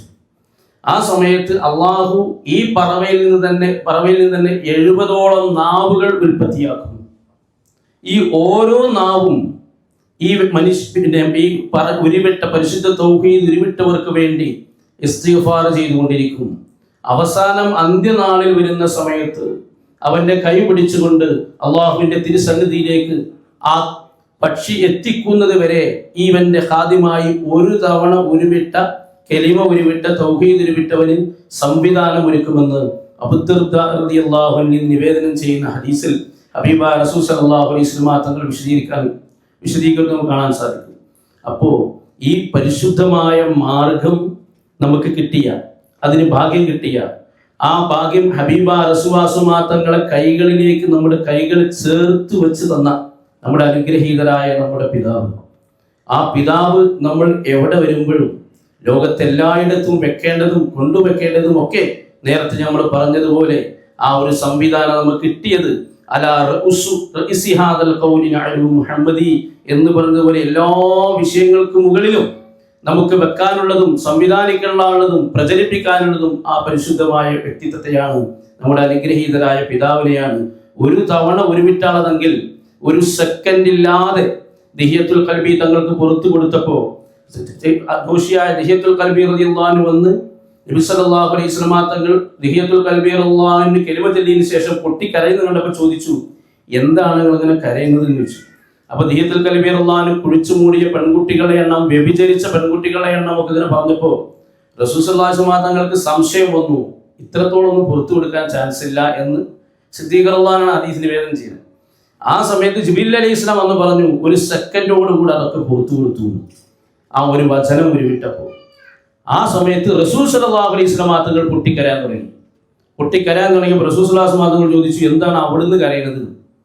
ഒരു തവണ പരിശുദ്ധമായ കലിമത്തു തൗഹീദ് ഉരുവിട്ടപ്പോൾ ഈ കണ്ട ലക്ഷക്കണക്കിന് പാപങ്ങൾ, അതികഠിനമായ പാപങ്ങൾ പൊറുക്കപ്പെട്ടെങ്കിൽ ഒരു സെക്കൻഡ് ഒഴിയാതെ ഈ പരിശുദ്ധമായ വചനത്തിലൂടെ തന്നെ ശ്വാസവും ഞരമ്പും രക്തവും മജ്ജയും മാംസവും ചിന്തയും ഒക്കെ ഇഴകിച്ചേർത്ത എൻ്റെ പ്രിയപ്പെട്ട സഹാബാക്കൾക്ക് അള്ളാഹു കൊടുക്കുന്ന ഉന്നതമായ ദറജകൾ ഓർത്തുകൊണ്ടാണ് ഞാൻ പൊട്ടിക്കരഞ്ഞത് എന്ന് ഹബീബ റസൂൽ സല്ലല്ലാഹു അലൈഹി വസല്ലം തങ്ങൾ പറഞ്ഞെങ്കിൽ സദാ നമ്മളെ ഓർത്തുകൊണ്ട്, നമ്മളെ ഉയർത്തിക്കൊണ്ട്, നമുക്ക് വേണ്ടി ഓരോ നിമിഷവും നമുക്ക് വേണ്ടി പൊട്ടിക്കരഞ്ഞുകൊണ്ടിരിക്കുന്ന അനുഗ്രഹീതരായ നമ്മുടെ ഈ സാന്നിധ്യം അള്ളാഹു ഉന്നതമായ ദറജ നൽകി അനുഗ്രഹിക്കുമാറാവട്ടെ. പൂർണ്ണമായും ആ കദമിൽ അടിയുറച്ചു നിൽക്കാൻ അള്ളാഹു നമുക്ക് സൗഭാഗ്യം പ്രദാനം ചെയ്യുമാറാവട്ടെ. ലോകത്ത് മുഴുവനും ഈ പരിശുദ്ധമായ മാർഗം പ്രചരിപ്പിക്കാൻ അള്ളാഹു നമുക്ക് സൗഭാഗ്യം പ്രദാനം ചെയ്യുമാറാവട്ടെ. കാരണം ആ ജീവൽ ഖുർആനെ കുറിച്ച് നമുക്ക് പരിചയപ്പെട്ടിട്ടില്ലായിരുന്നുവെങ്കിൽ നമ്മളും ആ എഴുതപ്പെട്ട ഗ്രന്ഥത്തിന്റെ വരികളിലൂടെ തമ്മിൽ അടിച്ചുകൊണ്ടിരിക്കുന്ന ഒരു ഘട്ടമുണ്ടാകും. അള്ളാഹു നമുക്ക് കാവൽ നൽകി. കാരണം സൂറത്തുൽ ദുഹ വല്ലുഹ എന്ന് പറഞ്ഞാൽ ദുഹാ സമയം തന്നെയാണ് സത്യം എന്നർത്ഥം വെച്ചാൽ ആ സമയം ഇല്ലാതെ കുറച്ച് കഴിഞ്ഞാൽ അതിങ്ങനെ പോയിക്കൊണ്ടിരിക്കും. വല്ലുഹ, സിദ്ദീഖ് റളിയല്ലാഹു അൻഹു ചോദിച്ചു, സിദ്ദീഖ് തങ്ങളെ നിങ്ങൾക്ക് ഏറ്റവും ഇഷ്ടപ്പെട്ട അമലേതാണ്? അന്നദറു ഇലാ വജീക യാ റസൂലല്ലാഹ്, അവിടുത്തെ മുഖം കണ്ടുകൊണ്ടിരിക്കലാണ്. ലുഹ എന്ന് പറഞ്ഞാൽ അവിടുത്തെ പൂമുഖം വജ്ഹാണെന്ന് നമുക്ക് മനസ്സിലാക്കി കിട്ടി. വല്ലൈലി ഇദാ സജ എന്ന് പറഞ്ഞപ്പോൾ സൂറത്തുൽ ദുഹ നമ്മൾ പാരായണം ചെയ്യുന്ന രീതി തന്നെ ജീവനുള്ള നൂറുള്ള ദുഹ സൂറത്ത് നമുക്ക് കിട്ടി. അത് ഖുർആൻ മുഴുവൻ മൗലിദായി പാരായണം ചെയ്യാൻ നമുക്ക് സാധിച്ചു അല്ലേ? അവിടുത്തെ ആ തിരുകേശമാണ് വല്ലൈലി ഇദാ സജ എന്ന് നമുക്ക് മനസ്സിലാക്കാൻ സാധിച്ചു. ഹുവൽ അവ്വലു വൽ ആഖിറു വൽ ആഖിറു വൽ ബാത്തിനു വഹുവ ബികുല്ലി ഷൈഇൻ അലീം എന്ന് പറഞ്ഞപ്പോൾ ലഹ്റിലും ബത്തിനിലും അവ്വലിലും ആഖിറിലുമുള്ള മുഹമ്മദുർ റസൂലുള്ളാഹിന്റെ ജീവൽ രൂപത്തിന്റെ സദാ പാരായണം ചെയ്തുകൊണ്ടിരിക്കുന്ന മൗലിദുൽ ഖുർആനും ഹയ്യുൽ ഖുർആനും ഹയാത്തുൽ ഖുർആനും നമുക്ക് ആസ്വദിക്കാൻ സാധിച്ചു. അലം നസ്റഹ് ലക സദ്റക എന്ന് പറഞ്ഞപ്പോൾ അലം അലം അലിഫ് ലാം പിന്നെ ഇവിടെ പാടിയതുപോലെ അലം എന്നുള്ളത് തന്നെയാണ് ഹബീബായ റസൂൽ അലിഫ് ലാം എന്ന് തന്നെയാണ് അന്ത്യനാൾ വരെ വിശാലമായിക്കൊണ്ടിരിക്കുന്ന സദറുർ റസൂൽ എന്ന് നമുക്ക് മനസ്സിലാക്കാൻ സാധിച്ചു. ആ അനുഗ്രഹീതമായ ആ സദർ, ആ ലുഹ, ആ ലൈൽ, ആ ആ ലൗഹുൽ മഹ്ഫൂൽ, ആ ഖുർആനുൽ ഹയ്യ് ഇൻഷാ അല്ലാഹ് അന്ത്യനാൾ വരെ അത് നമുക്ക് പകർന്നു നൽകിയ, ചേർത്തി നൽകിയ, മാഹീൻ നമ്മുടെ മുഴുവൻ പാപങ്ങളെയും കരിച്ചു കളയാൻ നൽകുന്ന ആ ഹബീബുള്ളാഹ് നമുക്ക് പകർന്നു നൽകിയ ആ പരിശുദ്ധമായ തിരു സാന്നിധ്യം, ആ സാന്നിധ്യത്തെ സദാ നമ്മൾ കൊണ്ടു നടക്കാനും ലോകരിലേക്ക് മുഴുവനും എത്തിവെക്കാനും അള്ളാഹു നമുക്ക് സൗഭാഗ്യം പ്രദാനം ചെയ്യട്ടെ എന്ന് പ്രാർത്ഥിച്ചുകൊണ്ട് ഈ സമയത്ത് ഞാൻ ഈ ക്ഷണിച്ചതിന് എല്ലാവിധ സന്തോഷവും അറിയിച്ചുകൊണ്ട് അവസാനിപ്പിക്കുന്നു. അസ്സലാമു അലൈക്കും. സംസാരിക്കുന്നതിന് ഉസ്താദിന്റെ ചെറുപ്പകാല സുഹൃത്ത് മുബാറക് ഒരിക്കലോട് അഭ്യർത്ഥിക്കുന്നു.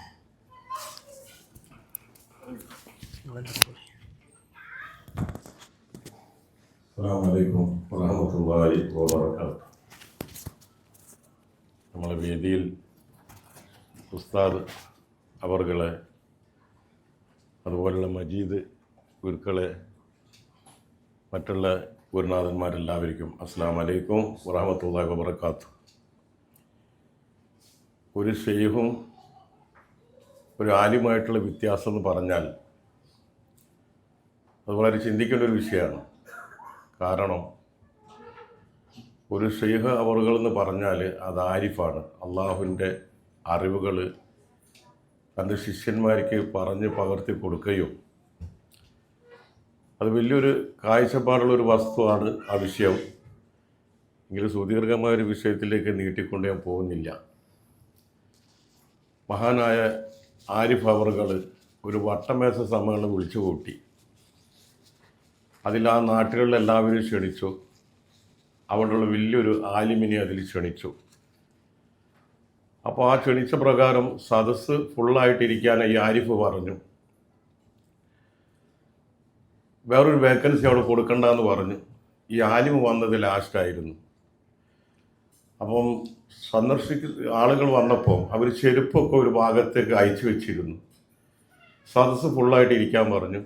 അവരെല്ലാവരും ഇരുന്നു. ഈ ആലിമ് വന്നപ്പോൾ ഇരിക്കാനൊരു സൗകര്യം അവിടെ ഇല്ല. അപ്പോൾ പിന്നെയുള്ള സൗകര്യം ഈ ചെരുപ്പ് വെച്ച ഭാഗത്താണ്. അവിടെ ചെരുപ്പാണെങ്കിൽ അട്ടിയിട്ടിട്ടുണ്ട്. അപ്പോൾ മഹാനായ ആരിഫ് അവറുകൾ പറഞ്ഞു, ഈ ആലിമിനെ വിളിച്ചിട്ട് നിങ്ങൾ ഒരു തെറ്റ് ചെയ്തിട്ടുണ്ടോ? അപ്പോൾ ആലിമ് പറഞ്ഞു, നിങ്ങൾ 2 തെറ്റ് ചെയ്തിട്ടുണ്ടോ? അങ്ങനെ ആലിമ് അതിറങ്ങിപ്പോയി. വീണ്ടും ഒരു വട്ടമേശ സമ്മേളനം വിളിച്ചു കൂട്ടി.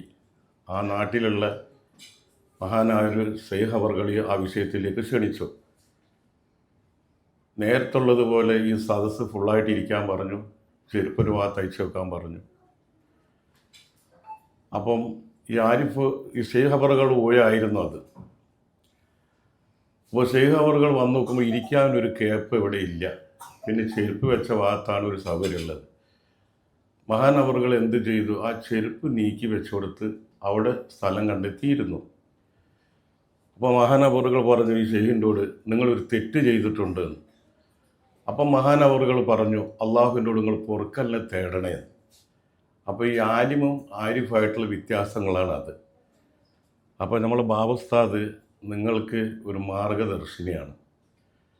അപ്പോൾ ആ മാർഗദർശിനി കാഴ്ചയുള്ള ഒരാളാണ്. അപ്പോൾ ആ കാഴ്ചയിൽ നിങ്ങളെല്ലാവരും അതിൻ്റെ തോളിൽ ഒരു കൈവച്ച് പോയാൽ മതി. ഇൻഷാ അല്ലാഹ് നിങ്ങൾ രക്ഷപ്പെടും. ഇത്രയും പറഞ്ഞുകൊണ്ട് ഞാൻ നിർത്തുന്നു. അസ്സലാമു അലൈക്കും വറഹ്മത്തുള്ളാഹി വബറകാതുഹു.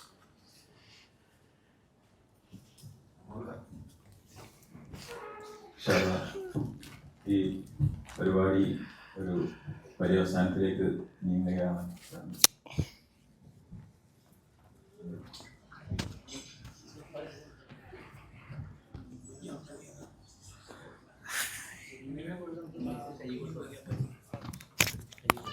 അത് ഒരു പ്രഗത്ഭനായ കളരി ആചാര്യൻ കൂടിയാണെന്ന് എല്ലാവർക്കും അറിയുമായിരിക്കും. ഉസ്താദിന്റെ ചെറുപ്പകാലത്തെ കളരി ജോഡിയാണ്, സുഹൃത്താണ് മുഹമ്മദ്. വേദിയിൽ അദ്ദേഹം സംസാരിക്കുന്നില്ല എന്നാണ് പറയുന്നത്.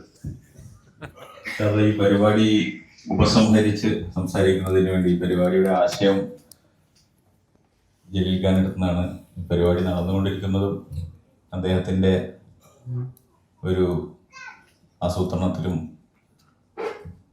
പ്ലാനിങ്ങിലുമൊക്കെയാണ്. അദ്ദേഹത്തിൻ്റെ മാർഗനിർദ്ദേശമാണ് ഇങ്ങനെ ഒരു പരിപാടിക്ക് വിഭാവനം ചെയ്യുന്നതിലേക്ക് നയിച്ചത്. ഈ പരിപാടിക്ക് ഔപചാരികമായി നന്ദി പറഞ്ഞുകൊണ്ടും ഉപസംഹരിച്ചുകൊണ്ടും സംസാരിക്കുന്നതിന് വേണ്ടി PC ജലീൽ മഹബൂബി അവരുടെ ബഹുമാനപൂർവ്വം ക്ഷണിക്കുന്നു.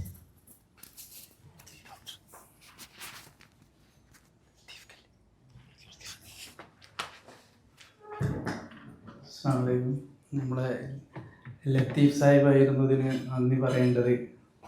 അപ്പോൾ അദ്ദേഹം എത്തിയിട്ടുണ്ട്. നന്ദി, സമയം വൈകിപ്പോയതുകൊണ്ടാണ്.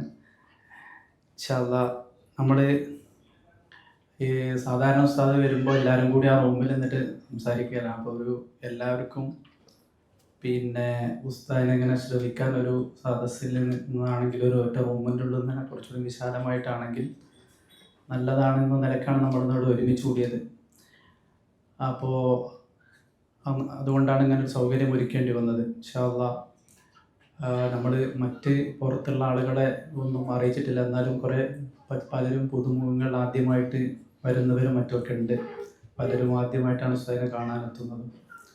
അപ്പോൾ പൊതുവെ ഉസ്താദിൻ്റെ പരിപാടികൾ സാധാരണഗതിയിൽ നടക്കാറുള്ള മാസാന്ത മജ്ലിസ്, അതുപോലെ എല്ലാ വെള്ളിയാഴ്ചയും മജ്ലിസ് വളാഞ്ചേരി മാവണ്ടിയൂർ വെച്ചിട്ട്. അപ്പോൾ അടുത്ത ഞായറാഴ്ച സെപ്റ്റംബർ 21 മാസാന്ത മജ്ലിസ് ഉണ്ട്. അപ്പോൾ എല്ലാവരും പരസ്പരമൊക്കെ അറിയിച്ച് മറ്റ് ബന്ധപ്പെട്ടവരൊക്കെ അറിയിച്ച് എല്ലാവരും എത്താനും അത്തരം സന്ദർഭങ്ങളിൽ പങ്കെടുക്കാനും ഒക്കെ ശ്രമിക്കുക എന്നതാണ് നമുക്ക് ഈ മാർഗങ്ങളിലൂടെ സഞ്ചരിക്കുന്നതിന് നമുക്ക് അതിനെക്കുറിച്ചുള്ള കൂടുതൽ ഒരു വിഷയങ്ങൾ നമുക്ക് ബോധ്യപ്പെടുന്ന കൂടുതൽ നല്ലത്. ഇൻഷാ അല്ലാഹ് അത്തരം സന്ദർഭങ്ങളിലേക്ക് ഒരു വഴി തുറക്കാൻ നമുക്ക് ഇതൊക്കെ ഒരു തുടക്കമായി മാറട്ടെ എന്ന് കരുതുന്നു. ഏതായാലും ഇന്നത്തെ ഈ പരിപാടിയിൽ ഉസ്താദ് ഇവിടെ എത്തിച്ചേർന്ന ഉസ്താദ് ഏതായാലും ഒരു ചികിത്സൻ്റെ ആവശ്യാർത്ഥം വന്ന സന്ദർഭങ്ങളിലാണെങ്കിലും നമ്മളിന്നിവിടെ ഒരുമിച്ച് കൂടിയതിന് നമുക്ക് എത്രത്തോളം നന്ദി രേഖപ്പെടുത്തുക എന്ന് നമുക്ക് നമ്മളാരും നന്ദി രേഖപ്പെടുത്തുന്നവരല്ല. എന്തായാലും ഓസുലത പാപ്പ പറഞ്ഞത് മനഃശാക്കിറുൽ മഷ്കൂർ ശുക്രൻ ലി ശുക്രിഹി അനദ്ദാക്കിറുൽ മദ്കൂർ ദിക്റൻ ലി ദിക്രിഹി. ഞാൻ തന്നെയാണ് ശുക്ർ ചെയ്യുന്ന ആളും ശുക്ർ ചെയ്യപ്പെടുന്ന ആളും ശുക്റും ഞാൻ തന്നെയാണ് എന്ന് പറയുന്ന പോലെയാണ് ഉസ്താദിൻ്റെ അവസ്ഥ. അപ്പോൾ അതേപോലെ ഞാൻ തന്നെയാണ് ദിക്റും ഞാൻ തന്നെയാണ് താക്കിറും ദിക്റ് ചെയ്യപ്പെടുന്ന ആളും എന്നതുപോലെയാണ് ഉസ്താദ് സഞ്ചരിച്ചുകൊണ്ടിരിക്കുന്നത്. പക്ഷേ അത്തരം കാര്യങ്ങളെ മനസ്സിലാക്കുക, എങ്ങനെയാണ് അതിലേക്ക് എത്തിക്കുക, എന്താണ് അതിൻ്റെ യാഥാർത്ഥ്യങ്ങൾ എന്ന് മനസ്സിലാക്കുക എന്നുള്ളതാണ്. അതിന് ചിലപ്പോൾ നമുക്ക് ഒരുപാട് ആയുസ്സുകൾ തന്നെ പലതരം ആയുസ്സുകൾ തന്നെ വേണ്ടി വരും. അതാണ് അതിൻ്റെ യാത്രയുടെ വിഷയങ്ങൾ. അപ്പോൾ ബഹുമാനപ്പെട്ട ഷെയ്ഖുനായ ഷെയ്ഖ് യൂസുഫ് സുൽത്താൻ ഷാ ഖാദിരി മഹാനവറുകളെ ഇന്നത്തെ സന്ദർഭത്തിൽ സ്മരിക്കേണ്ടതും, കാരണം അവിടുന്ന് ഈ കേരളത്തിലെ പലതരത്തിലുള്ള മതസംഘടനകളും പലതരത്തിലുള്ള ആശയങ്ങളും പലതരത്തിലുള്ള വിഭാഗങ്ങളും ഒക്കെ നിൽക്കുന്ന ഒരു സന്ദർഭത്തിൽ അവിടുന്ന് നടത്തിയ ഒരു ധീരോദാത്തമായ ഒരു കാൽവെപ്പാണ് ഇന്ന് നമ്മളിന്നിവിടെ എഴുന്നേറ്റ് നിൽക്കുന്നത് എന്ന് നമ്മളെപ്പോഴും ആലോചിക്കണം. കാരണം അവിടുന്ന് കാണിച്ച ഒരു ഹിമ്മത്ത്, ആ ഹിമ്മത്തിൻ്റെ അനുഗ്രഹമാണ് നമ്മുടെ മുമ്പിൽ നിന്ന് നിൽക്കുന്നതൊക്കെ. ഓസുലതപ്പാപ്പ പറഞ്ഞമാതിരി ലീ ഹിമ്മത്തുൻ ബാദുഹ തഅലു അലാ ഹിമമി വലി ഹവ ഖബല ഖൽഖി ലൗഹി വൽ ഖലമി. എനിക്കൊരു ഹിമ്മത്തുണ്ട്, അത് എല്ലാ ലോകത്തുള്ള എല്ലാ നിയ്യത്തുകളെയും എല്ലാ ഹിമ്മത്തിനെയും അതിജയിക്കും. കാരണം ആ യാഥാർത്ഥ്യം ലൗഹിനും കലമിനും എല്ലാ യാഥാർത്ഥ്യങ്ങൾക്കും മുമ്പേ ഉള്ളതാണെന്ന് ഓസുലതപ്പാപ്പ പറഞ്ഞു. ആ ഒരു ഹിമ്മത്താണ് ബഹുമാനപ്പെട്ട ശൈഖുന. ആ ഒരു ഹിമ്മത്തിൻ്റെ കരുത്ത് കൊണ്ടാണ് നമ്മളിന്ന് നമ്മുടെ അവിടെയാണ് പാദമുറപ്പിച്ച് വെച്ചിരിക്കുന്നത്. അതുപോലെ നമ്മളുടെ ഈ നാട്ടിൽ ഈ ദൗത്യം ബഹുമാനപ്പെട്ട മമ്പുറം സയ്യിദ് അലവി ഖദ്ദസല്ലാഹു സിറഹുൽ അസീസ്, അതേപോലെ സയ്യിദന ബഹറുൽ മുസല്ല അബ്ബാസ് സയ്യിദ് മുഹമ്മദ് അബ്ബലി തങ്ങൾ ഖദ്ദസല്ലാഹു സിറഹുൽ അസീസ്, അതേപോലെ തന്നെ ഈ കോഴിക്കോടിൻ്റെ മണ്ണിൽ ബഹുമാനപ്പെട്ട ടിപ്പു സുൽത്താൻ്റെ ഒക്കെ ഷെയ്ഖായിരുന്ന ബഹുമാനപ്പെട്ട ജിഫിരി തങ്ങൾ ഉസ്താദ് ചെറുപ്പ കാലഘട്ടങ്ങളിൽ മിക്കവാറും ആ ഒരു മക്കാമിൻ്റെ മുൻവശത്ത് ഇരിക്കാറുണ്ടായിരുന്ന കഥകളൊക്കെ ഉസ്താദ് പറയും. അതിൻ്റെ ഒക്കെ ഒരു തുടർച്ച അവരൊക്കെ ഇന്ന് ഉസ്താദിലൂടെയാണ് ഇവിടെ ജീവിച്ചു കൊണ്ടിരിക്കുന്നത് എന്ന് നമുക്ക് തിരിച്ചറിയാനുള്ള ഒരു ശേഷിയാണ് നമ്മളുടെയൊക്കെ മുമ്പിലുണ്ടാവേണ്ടത്. അതൊക്കെ നമ്മുടെ ആ മുഖമൊക്കെ നമുക്കിന്ന് ഉസ്താദിൻ്റെ മുഖത്തിലാണ് നമുക്ക് കാണാൻ സാധിക്കുന്നത്. കഴിഞ്ഞു പോയ ഏതൊക്കെ മഹത്തുക്കളുടെ പേരുകളൊക്കെ നമ്മൾ പറഞ്ഞാലും ഓസുലം അജ്മീർ ഖാജ ഏർവാട് ഇബ്രാഹിം ബാദ്ഷാ ഖദ്ദസല്ലാഹു എല്ലാ മുഖങ്ങളെയും നമുക്ക് ഇന്ന് ഒറ്റ മുഖങ്ങളിൽ ഒരുമിച്ച് ചേർത്ത് തന്നു എന്നുള്ളതാണ് ഉസ്താദ് നമ്മളോട് ചെയ്ത ഏറ്റവും വലിയ, അത് ഉസ്താദിൻ്റെ തന്നെ ഒരു കാരുണ്യമാണ്. കാരണം അത് നമുക്ക് ബോധ്യപ്പെടുത്തി തരിക, അത് മനസ്സിലാക്കി തരിക എന്ന് പറയുന്നതാണ്. നേരത്തെ ഉസ്താദ് പറഞ്ഞതുപോലെ അല്ല മഹുൽ ബയാൻ, അത് നമുക്ക് മനസ്സിലാക്കി തരണമല്ലോ. മനസ്സിലാക്കി തരിക എന്നുള്ള വലിയൊരു വിഷയമാണ് ഉസ്താദ് ഓരോ സമയത്തും നമുക്ക് വേണ്ടി ഈ രോഗാവസ്ഥയിലും. കാരണം ഈ രോഗാവസ്ഥയിൽ ഉസ്താദ് നടത്തിയ പോലുള്ള ഒരു വിപ്ലവം ഉസ്താദ് ചിലപ്പോൾ ഞങ്ങൾ അതിൻ്റെ മുമ്പത്തെ ഒരു സന്ദർഭം ആലോചിച്ച് നോക്കിയാൽ ഇപ്പോഴത്തെ ഒരു സന്ദർഭത്തിൽ നടത്തിയ പ്രവർത്തനങ്ങൾ മാത്രം ആലോചിച്ചാൽ അത്രയും ഭയാനകം എന്ന് പറയാൻ മശായിഖന്മാരുടെ വോട്ടുകളിൽ പോലും ചിലപ്പോൾ അങ്ങനെ ആയിരിക്കും. അത്രയും ഭയാനകമായ ബൃഹത്തായ പ്രവർത്തനങ്ങളാണ് ചിലപ്പോൾ ഈ ആയുസിൻ്റെ മുമ്പൊരു സമയം ചെയ്യാത്ത രീതിയിലുള്ള പ്രവർത്തനങ്ങളാണ് കുറഞ്ഞ 2-3 വർഷത്തെ ഈ ഒരു സമയം കൊണ്ട് നടത്തിക്കൊണ്ടിരിക്കുന്നത്. അപ്പോൾ അതിൻ്റെയൊക്കെ അനുഗ്രഹങ്ങളാണ് നമ്മളിലൂടെ സഞ്ചരിച്ചു കൊണ്ടിരിക്കുന്നത്. അപ്പോൾ അത് അതുകൊണ്ട് തന്നെ നമ്മൾ ആർക്കെങ്കിലും പ്രത്യേകം നന്ദി രേഖപ്പെടുത്താൻ കാര്യങ്ങളില്ല. പിന്നെ നന്ദി രേഖപ്പെടുത്തേണ്ട ആൾ ഇവിടെ എത്തിയതുകൊണ്ട് നമ്മൾ ലത്തീഫ് സാഹിബ് നന്ദി പ്രകാശിപ്പിച്ചുകൊണ്ട് സംസാരിക്കാൻ വേണ്ടി ക്ഷണിച്ചുകൊണ്ടിരുന്നു.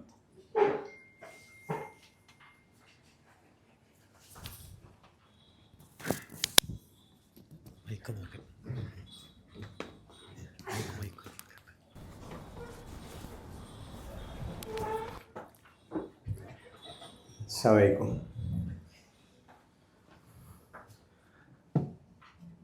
ബഹുമാനം നിറഞ്ഞ ഉസ്താദ് അവരുടെ മറ്റ് വേദിയിലും സദസ്സിലും ഇരിക്കുന്ന ബഹുമാന്യരെ, ആദ്യം തന്നെ ഞാൻ ക്ഷമ ചോദിക്കുകയാണ്. എൻ്റെ ബന്ധുവിൻ്റെ ഒരു മരണം ഉണ്ടായിരുന്നു, കുറ്റിയാടി. അതിന് പോയതുകൊണ്ട് ഇതിൻ്റെ ഒരു പരിപാടിയിലും പങ്കെടുക്കാൻ പറ്റിയില്ല. പ്രത്യേകിച്ച് ഉസ്താദ് ഇവിടെ ഉണ്ടാകുമ്പോൾ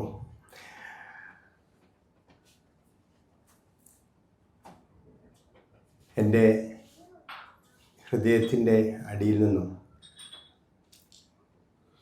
ഈ സദസ്സിനെ ഈ രൂപത്തിൽ നന്നാക്കി തന്ന അള്ളാഹുവിനും ഇവിടെ സന്നിഹിതരായ എല്ലാവർക്കും, എൻ്റെ പ്രിയപ്പെട്ട ഉസ്താദിനും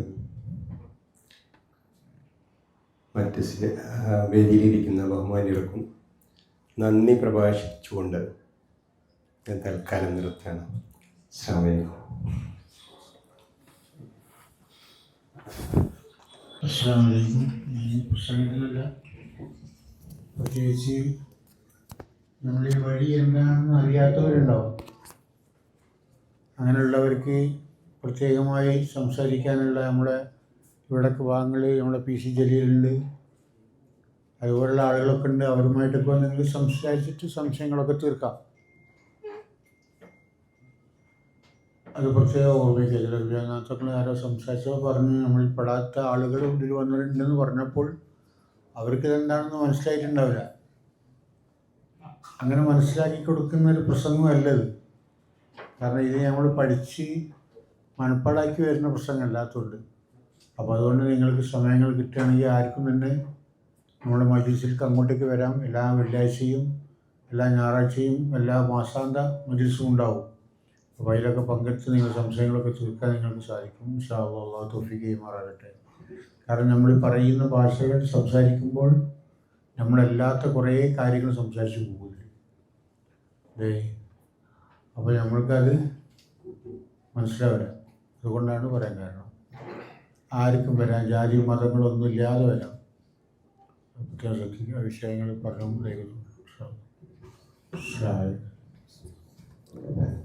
ഇതോടുകൂടി ഈ പരിപാടി അവസാനിച്ചതായി അറിയിക്കുന്നു.